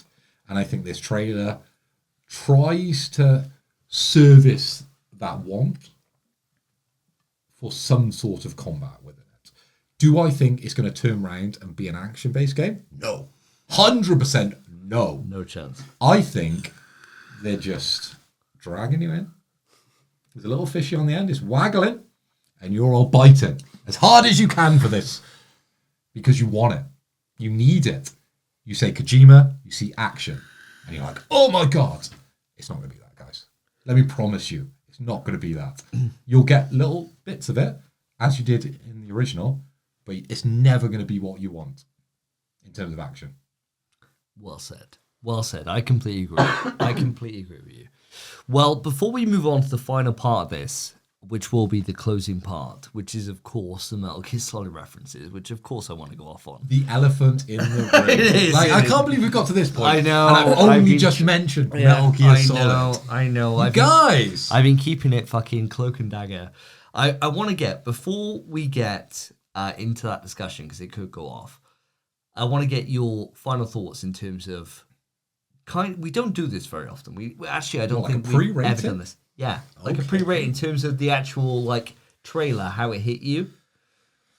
I want to start with yourself, Mr. Hoy. What would you say? 10 out of 10, mate. 100%. 10 out of 10. I was fully erect both times. When I watched it, when I bought the fucking Collector's Edition, I was pumping hard. Jacking it. I had it ready to go. Okay. I'd probably go, I'm going to go next on this, and then I'll pass to Spence Island on Joe. I'll probably go for an 8 on this. I think it was great. It was too many cutscenes and not enough snippets of gameplay for me. Like, I think that the cutscenes I've seen enough. You were expecting gameplay? Yeah, well... Are you mad? we saw moments, right? We saw a vista, we saw a gunshot, but it wasn't enough. Like very little gameplay. Yeah, I want to see... I agree that. We're like 4 months away. But did it get you hype? Yeah, that's why it's an 8. Did it make you buy it? Well, no. Pre-order it? No, I'm not pre-ordering it. There we go, 8. So for me, I did Collector's Edition, spent the big bucks, 10 out of 10 for me. No. Because it did what it needed to do, which is ultimately what a trailer needs to do, is make you buy it. Exactly right. You're exactly right. And for those that are like mega in, like, of course I'll pre-order it. Like, I will. But I'm not. And by so that desperate. stage, it might be a 9. No, I don't think I'll go higher than an 8. I don't think I will. Because, like, the thing is, the pre-order bonus, 3 days early access, always pisses me off. Shit. Yeah. No Whenever someone says that, it pisses me off. It kind of puts me against it. I'm like, why do I need 3 days fucking early access? What the fuck am I going to do with 3 days early access? Nothing. I'm going to be fucking sitting That's there. only good if the release date is on a Monday. What exactly? Exactly. If it launches on a Monday, you get 3 days before. It's a fucking Tuesday night. Brilliant. Great. Thanks a lot. I got work in fucking 4 hours. Awesome. And then my Karen's for 2 days. Am I going to start on the portal? The fuck no. Are you insane? So yeah. So imagine it was optimized for the portal though. Oh. You still wouldn't. Streaming. You still wouldn't, surely. If it was streaming, dude. Those vistas, you want to see it on that little screen, mate. That portal bangs. I'm sure it does, but still, and you want like maybe slight delay in your controls. When you're wobbling down a hill and you fucking press R2 and it's too late. Oh, but it feels like a Kojima thing to do. Add delay to the game. To be like, the portal is the best version of best this way game. to play it. That's because insane. on the portal you might have something extra, like Psychomantis just pops up. Something something different on the portal that you can do. If you have the portal at the same time, you have it on the big T. I don't know how it would work, but he's thinking outside the box at all times. Of course he is. But yeah, no, it's an 8 out of 10 for me, just because purely we get vistas of we get moments of Decima engine shining. And I think, fuck me, it looks insane. Let me ask you, is that the best you've seen the Decima engine? Yes. 100%. Not close, mate. Yeah, but I think it would because be... where else have we seen it? We've seen it in Horizon. That's it. Yeah. So it's underused, isn't it? Well, no, it's just a case of... Just saying this for the show. Yeah, but I twisted it around I to know, try and catch yeah. him out a little bit. It's one of those things of... You get me? I get you. The Decima engine is made by Gorilla, so it's in-house engine. Yeah, I got that.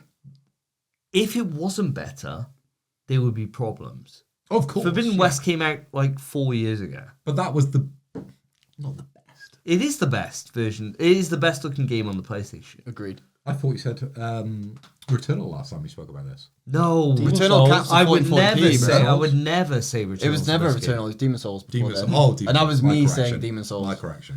So you would have always said Horizon. Yeah, I would always say Forbidden West, the best looking game on the PlayStation. Clip it. With Demon Souls being close contention when you taught me down from that. Yeah, because you kept saying, no, it's not Demon Souls. I said, you're a fucking idiot, go play it again. And I played it you again. Played it again, you went, fuck, you're so right. Yeah, it looks so good. Yeah, it's beautiful. Yeah, it's really beautiful. I think now they've had so much extra time to work on this compared to Forbidden West. It would be a shock that it's not been. And I think that's the power of having that partnership between PlayStation and Kojima Studios, is that you can really fucking get some more juice out of the Decima engine, right? And it just makes me fucking so hyped for when Guerrilla come out and we've got different techniques. I tickled the balls, mate. Oh, I know the tweet. Oh, no. Kill Hold the zone end as ball. much as you Can you imagine, dude? If they're like, 2026 rolls around, they're like, kill zone 4. Oh shit! Like, can you imagine? On bro? Decima. On Decima, man. God. But I was going to say, what other games that aren't out yet are on this engine? None that we know of. No. Like AAAs that we know exist are going to be on this engine. No. The next Horizon. That's hard to say then, really. Yeah, but that hasn't even been announced, has it? No, because Naughty Dog got their own. They got their own engine, which would look lovely. Amazing. It's going to look. It would look insane. It doesn't look If they do it. doesn't look as good. We don't know. It's a CG trailer. You got to so think. far. Also, Last of Us 2 came out in But even the 2018. CG trailer doesn't get Dude. the heights of what we've just seen. See, Last of Us 2 on the fucking PS5 version is nuts. It's It's insane. insane. It is insane. nuts. We can all agree on that. It's nuts. And it's not so much even the graphical fidelity, it's just the interactivity around that environment is fucking insane compared to So good. Horizon. Like, Horizon, I love Horizon. I always feel like I shit on the games I love the most. Like, I really enjoy Horizon, I really do. Yeah. But we it's both just, do. it's got so many fucking flaws that just stop it from being so good. And that's We why I want shit on it to be a 10, but we know it's like a 9. Or an 8, probably. Yeah, probably an 8. But then, yeah. Hopefully Death Stranding's not Some an 8. days, if I ask you, it's a 7. It'd never be a 7. It would be. There some would days. never be a 7. If you've just been swimming in that game, it's a 7. Oh yeah, yeah, maybe, yeah. You're right. Oh, why can't I fucking shoot this thing? To be fair, any combat in that game, it knocks it down. God. I don't think any of the combat in 2 is good. No, mate. Story's great. Story's fantastic. Story's really good. I cannot wait for 3. But game. NPC interactions insane. Insane. But yeah, I see so many fucking Twitter videos, not to go off on a Horizon fucking diatribe here, but I see so many fucking Twitter videos and like, why do people hate this game from Horizon? They got the HUD off, they got no slow-mo on when they're selecting weapons, and it looks fucking sick, and it's like, put that in real life. And it's like, okay, go into my menu, switch, oh, have I got my fucking freeze rounds on? Oh, have I got my right weapon because I've only come out with this weapon because I can't have all the great ones? It's like, oh, the game's just fucking made it worse, man. Anyway, back to it. We're talking about this. I gave it an 8 out of 10. I think that's justified because the Decima engine wasn't shown enough for what I wanted to see in terms of those vistas, in terms of that gameplay, which was not there enough for me to really bump it up to make me fucking super fucking rock hard. What about yourself, Mr. Spencer? For me, I'm going to straight in 7. Because I've not experienced DS1. DS2 looks fucking phenomenal. The most beautiful game I've ever seen. Easily the most beautiful game I've ever seen. On a PS5 Pro. I want to see it on a PS5, my PS5, and I want to see the frame rate. Your PS5 don't work though. Well, it does. Like, it just drops out. Like, it didn't work on Spider-Man 2, did it? It's fine. It's fine. Every game has its bugs on launch, and my PS5 just adds a few in the mix. That's all it is. Bug Hunter. We haven't heard that in a long time. We literally created a section of the show, obviously you know, Joe, because he finds so many damn bugs in every single game. And it happens to him way worse than anyone else. So we've got a couple of listeners now out in the world, and they're playing games, right? No one has ever written in and said, I've got another bug. Bet he's experienced every single one of them. All of them. To be fair, I kind of looked for them as well. Apart from Dead Space. Yeah, he came to me with bugs in Dead Space that I didn't have. So many. Loads of videos. Joe's had horrific bugs. The videos you sent me. I think your PS5's like mine. I think your PS5 reads games a bit wrong. Dead Space 2, man. Dead Space. So I had no bugs in Dead Space Remake. None. Don't ask Joe about Ice Age. I had one. Scrat's Nutty Adventure. I got that from you guys. It was a PS Plus game. And well, we'll move on. If you want to know about the worst bugs ever, we'll get Joe back on to talk about them because they're fucking ridiculous. Vote in the comments below. Yeah. Please let us know, listeners. Chat. If you want to know about Joe's bad bugs, and that's what we call Joe's bad bugs, please let me know. Bad bugs. What you gonna do? What you gonna do when they come for you? Bad bugs. What you gonna do? The jingle's been written already. It's that easy. It's that easy. It's that easy. It just happens, guys. Cut the drinks. The jingle exists. Easy. Easy. But yeah, all I want to see is the frame rate. Fair enough. That's all I want to see because I guarantee those fucking vistas, how stunning that looked, 30 FPS capped. Yeah. 100%. And if it's 30 FPS, I might not play it. Really? I can't. I hate 30 FPS now. I still will play it. I'm What sure if there's no action in it? I'd be fine. I'd be fine with that as well. What As long as it's 60, I What if it love went down 60. to 1080p? For I'd be fine. I'd rather that. If it goes down 1080, but it just won't look as good, will it? And No. the thing is, it's the most beautiful game. I might need to get a PS5 Pro. I might need to come play it over yours. You can rent borrow one. it. You can rent one. You can rent one. Yeah, we talked about that on the last show. Yeah. I won't. show before last one. Yeah. So you can rent one for a couple of quid a month. That's not bad. Might be worth it. Well, we'll see. I don't know. We'll see. I need to know how it runs on a PS5. Exactly. That's it. And then maybe it'll go up, but at the minute it's a 7. Fair enough. I know Joe's got to weigh in on this, but I've got a quick in-betweeny question for you guys. So in the trailer, you see Sam put on a VR headset. Do you think, because you are the VR boys on the podcast, I'm not. I don't like VR. Hate VR. Never works for me. Do you think there's going to be any VR involvement in this? No. New game. Absolutely no. Straight no? Mine, I was literally going to say, not a chance. No. No. Do you know what I was really surprised about, though? Is that it wasn't a PSVR 2 he put on. Yes. Yeah. Because it looked like PSVR 1. It looked shit, It looked like didn't a generic headset. Yeah, It was an Oculus. Yeah, it looked like an it's Oculus more- Quest. I was really surprised Yeah. it wasn't a PSVR 2. Because, like, Kojima puts in, like, for fuck's sake, in Metal Gear Solid 4, you have an iPod, right? And you scroll through it like an iPod in a circular motion, right? Yeah. And click it in like an iPod. It seemed like this is fucking easy money, man. Easy integration, no fucking problem at all. And no, no, we don't do that. Considering you had cans of Monster in the last game, Yeah, why wasn't the PSVR? It seems like a missed opportunity. it does. I think Because I I know think- why. We'll get to that in a sec. But we had VR missions in Metal Gear Solid, We did, but it they wasn't. weren't VR missions. It wasn't. It But was. he called it VR missions. Yes. Do you think we're going to get something more along those lines rather than a more traditional VR kind of headset version of the game?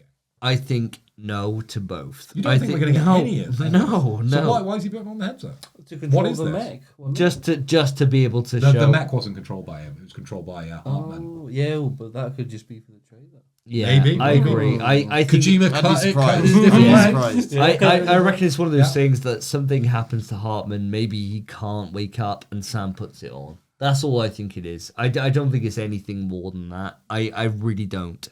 Like, no, I don't think it's it. Unless it's a case of you put on that thing to do VR training to learn how to do combat. That's exactly what I think it is. That's all I think it is. That's exactly what I think it is. And I think the reason it's not a PSVR 2 Yeah. is because they know for a fact this game's going PC. Yeah, exactly. Yeah, but there's VR headsets. As soon as it went to PC, the And Monster you- logo and- was gone. And you can plug in the PSVR headset into the PC these days. Yeah, but PlayStation ain't paying them for that. As soon as it goes to PC, all the sponsors in that game are going to be gone. Yeah. If Monster's back, by the time it goes to PC, Monster's gone. Same as it was. There was no Monster on the second version of the release. All the sponsorships just went. And I That think was- it's the same. They're not that- going to make that mistake again. That was years later, though. Yeah, ages later, but also, like, how much did Monster gain from that deal? I feel like Sony aren't going to... I just feel like they won't. Why would they? They got no need to. It's on PS5 exclusive. They don't need to put a PSVR 2 in there because they already have the game. No, I get And it you. panders to such a small audience. But if it's going to be your biggest game of the year, potentially, It's not. what's going to be bigger? Ghost. I think so. Much or better. Gran Turismo? But GTA, man. Gran Turismo won't be. but it's not a PlayStation. Oh, sorry. They're both going to sell better Yeah. than You DS2. mean, you mean Grand Theft Auto?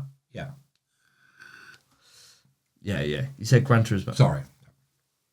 I mean Grand Theft Auto. But of course, that's not a PlayStation title. It's not a Sony title, right? But you're saying Ghost is going to be a bigger game than Death Stranding. 100%. In terms of financial, yeah. Yeah. But if you much think, bigger. right, they're pumping a lot of money into Death Stranding, why wouldn't they? And they are trying to push the VR at the moment. And we've got to loop back to Joe's. Sorry to take this too off-piste. But why wouldn't you take this opportunity if you can to push that technology? Because you ultimately want to sell technology. That's the game they're in. They're trying to push hardware. I think it all comes down to if they had a dedicated VR mode, then it would make sense to include it, right? But if they don't, then what's the point in including the hardware, right? Like, what's the point? Like, if you think about like Astrobot Rescue Mission, the whole point of it is like you picking up the VR headset, picking on the move. It's like, is that a big part of that whole experience? Not having that and just having you put one on, it would just feel a bit weird. Like, there's a big difference between someone like taking to The Last of Us 2, someone playing a PS Vita when they get killed, right? Okay, it's cool, there's a PS Vita in there, but it has no impact. Whereas if Ali was like, right, let me check my inventory, and pulls up fucking PS Vita and just starts going through the menu, you'd be like, oh, well, should there be some integration here, right? Like, should there be something?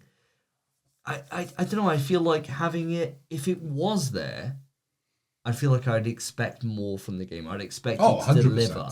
But like Kojima being Kojima, do you not think he looks at the technology and goes, I want to do something with it? Considering the wild things he did with a base PS1.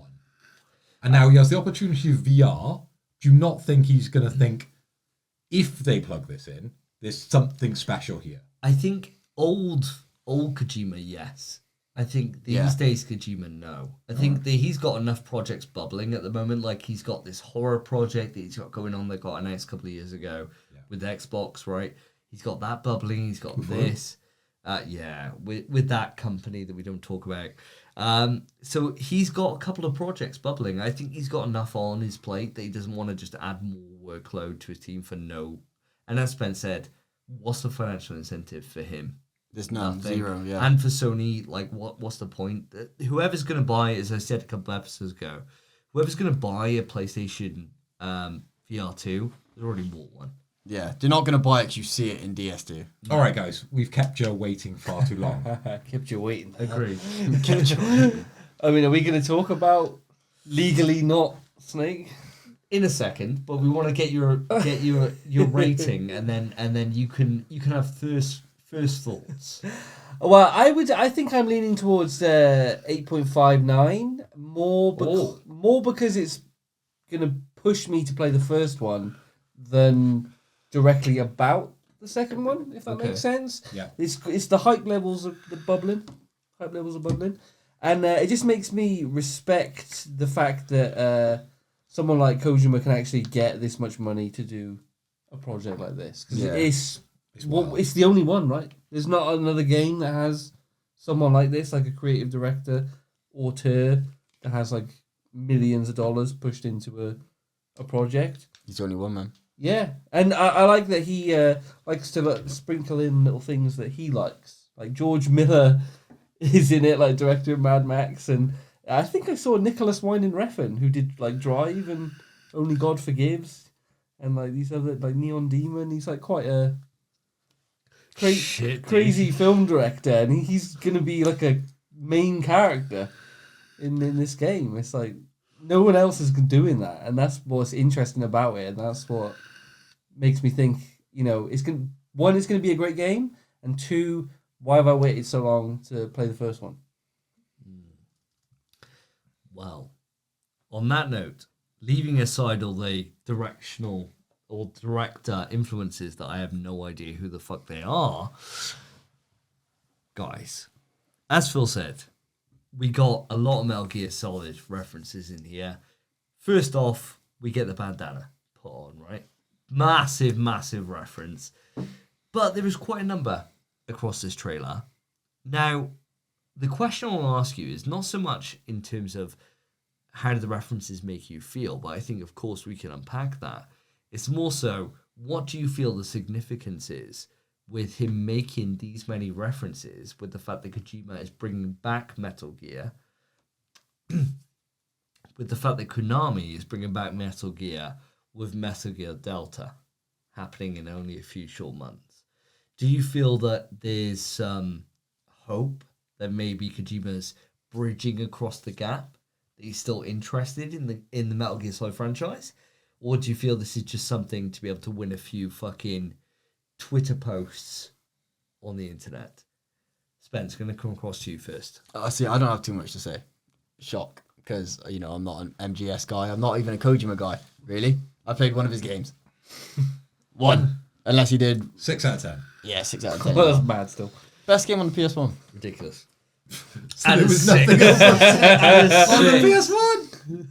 Okay. I compared it to games today. I said that very much when I did my thing. It's fine. Walk it back. That's what I said.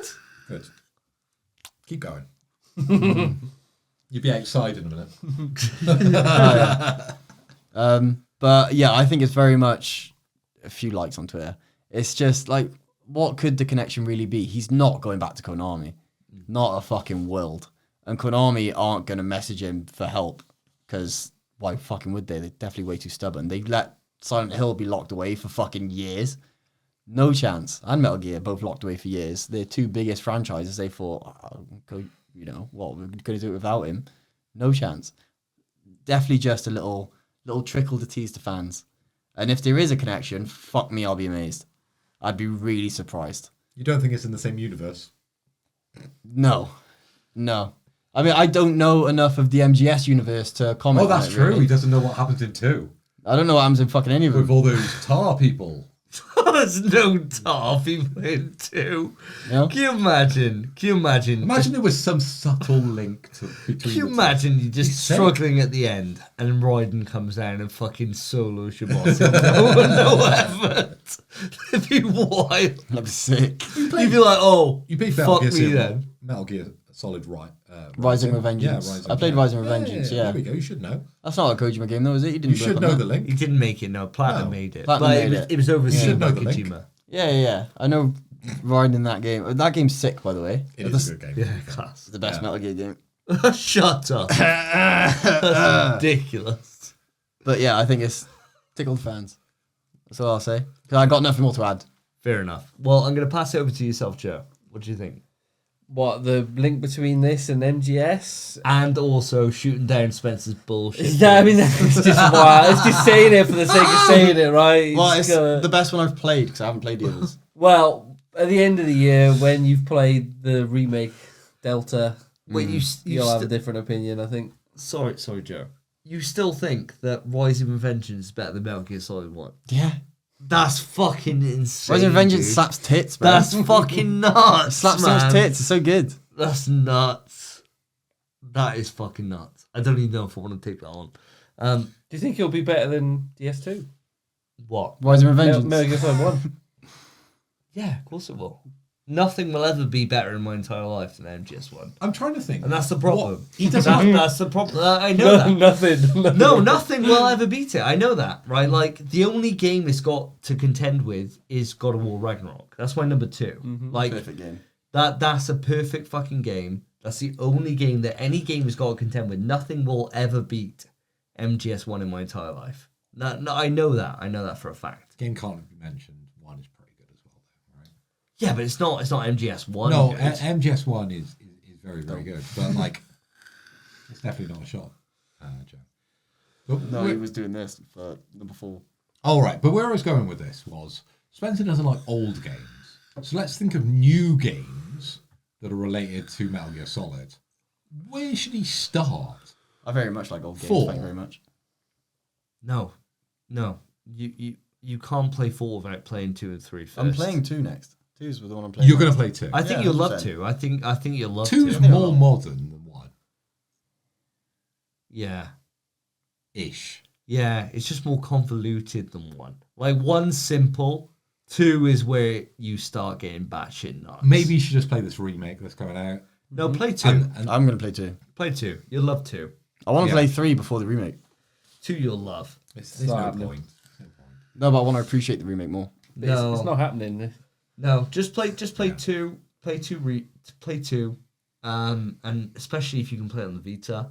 2 on That's the why Vita. I've been trying to get it on. Dude, it's so good. Yeah. Just play it like Blue Point's remake on the Vita is fucking insane.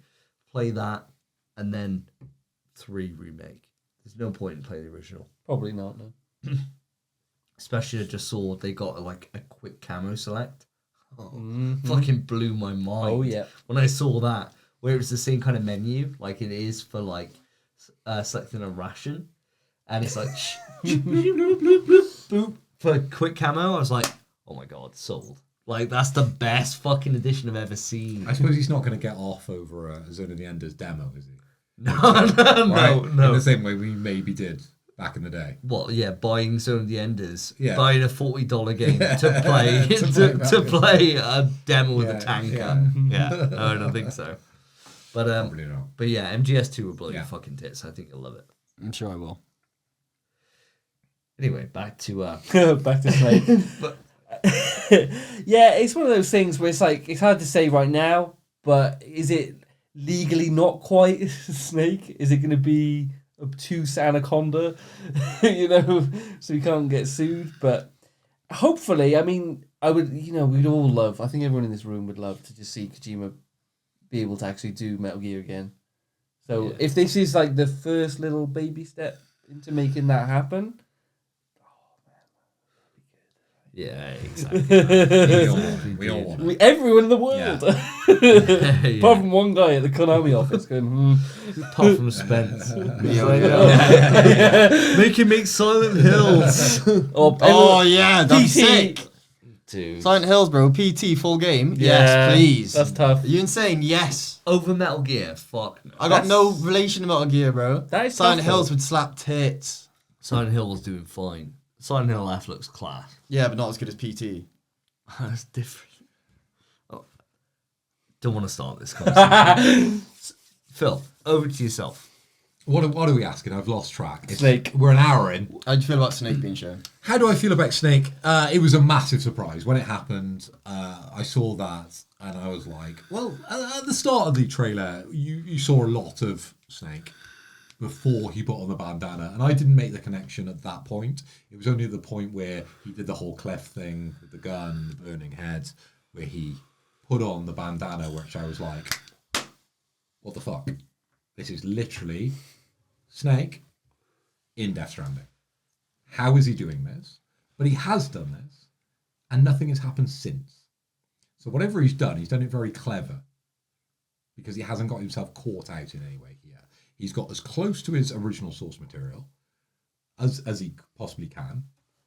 He's excited the fans, which I think is ultimately the reason he's included it. I don't really, as much as I would love what you've said, Joe, is that he's going to go back to Metal Gear. I don't think that's going to happen, personally. I would love it.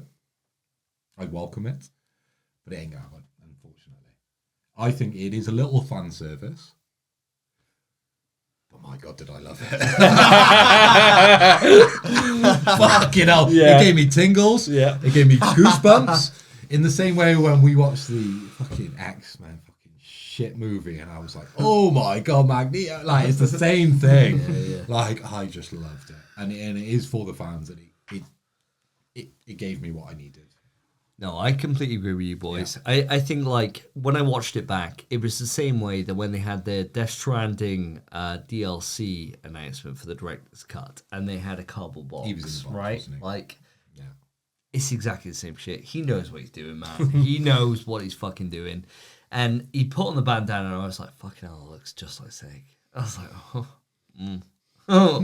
Oh, fuck. I was like, oh, shit.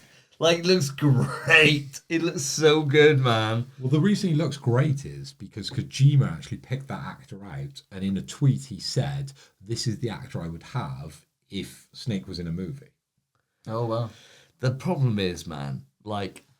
So that's why he looks like Snake. The problem He doesn't is, look like Kiefer Sutherland. Fuck that. The problem is, any person who plays Snake, I just want it to be overdubbed with David Hayter's voice, man. Yeah. To be like Metal Gear. Like, I just want that voice. Like, that's how I. So anyone can play him. I don't give a fuck. It's got to have David Hayter's voice. Like, it's got to. Liquid. Like, it's got to. It just has to. But no, I fucking loved it. I thought it was a really nice touch, and I think that is just exactly what you guys are saying. I think it's just one of those things to get Twitter points to be like, look at our game. Look at what I'm doing, because he knows the reaction it's going to get. And I think that's all it is. I don't think it's any fucking hope of getting him back in the Metal Gear franchise or for Sony to put the money up, which they fucking should. Especially when Konami they is listen fucking to the weak. podcast. Dude. They do. Dude, I've heard. They're on my Twitter. Dude, if I was Sony and I had the fucking money there, which they do, instead of putting into fucking random bollocks fucking live service games, just be like, so let's go to Kojima and be like, go to Konami and be like, hey, how much for the franchise? You can keep the marketing rights. You can keep the fucking franchise rights. You can keep like all the toys, all the memorabilia, all the stuff that makes you a load of money. Let's just get the fucking games over to us and we own them. Like, and give them back to Kojima. Oh, and then Kojima's gonna be like, well, yeah, I'll sign on. And then it's like, first fucking party Kojima Studios, which Kojima Productions, which we don't have at the moment. There's second party, like, or third party. That's fucking just tie that fucking bag up. That's a money fucking maker, dude. And they don't even sell that much. Like, Metal Gear doesn't sell that much.